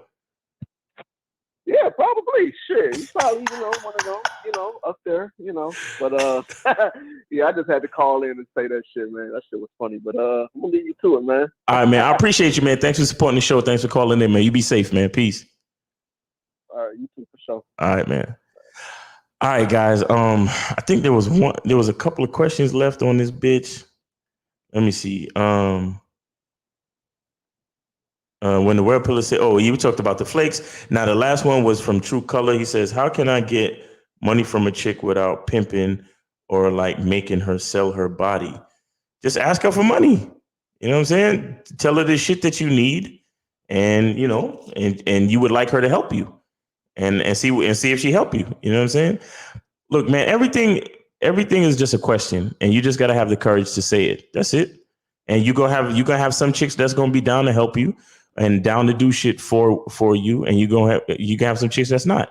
It is what it is. You know. The phrase is, "Let me hold something."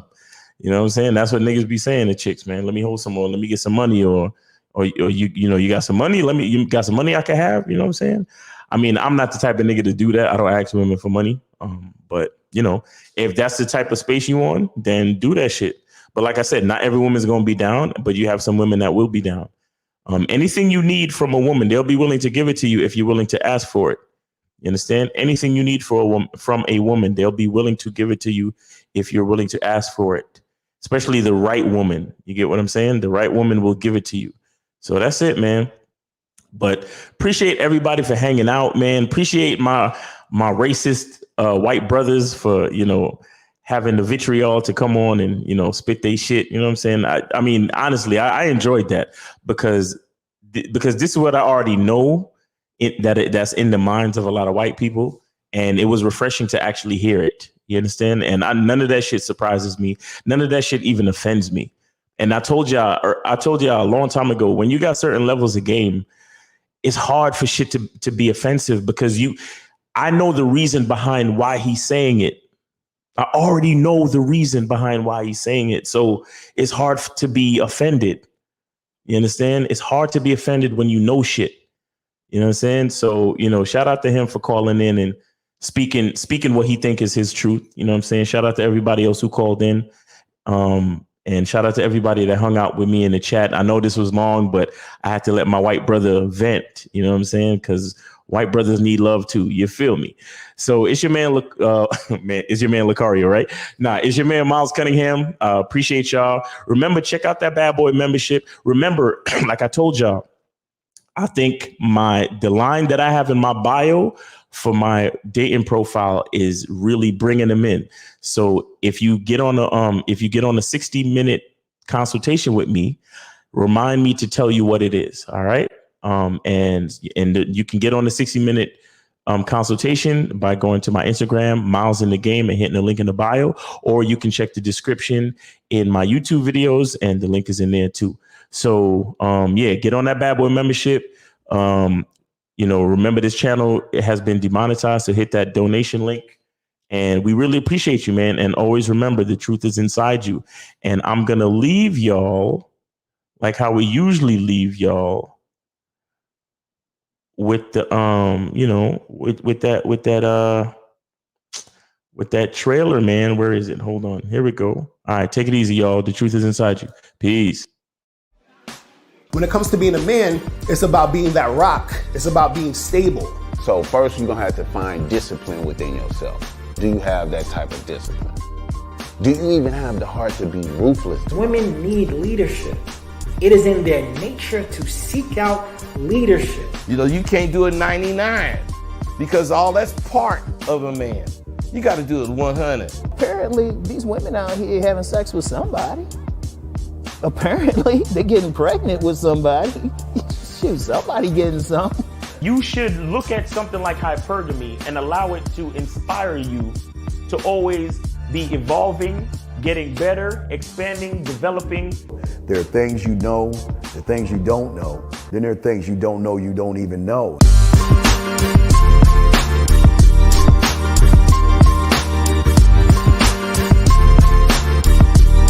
There can be 10 of us in one room, and there's one question, and there's 10 correct answers, all different.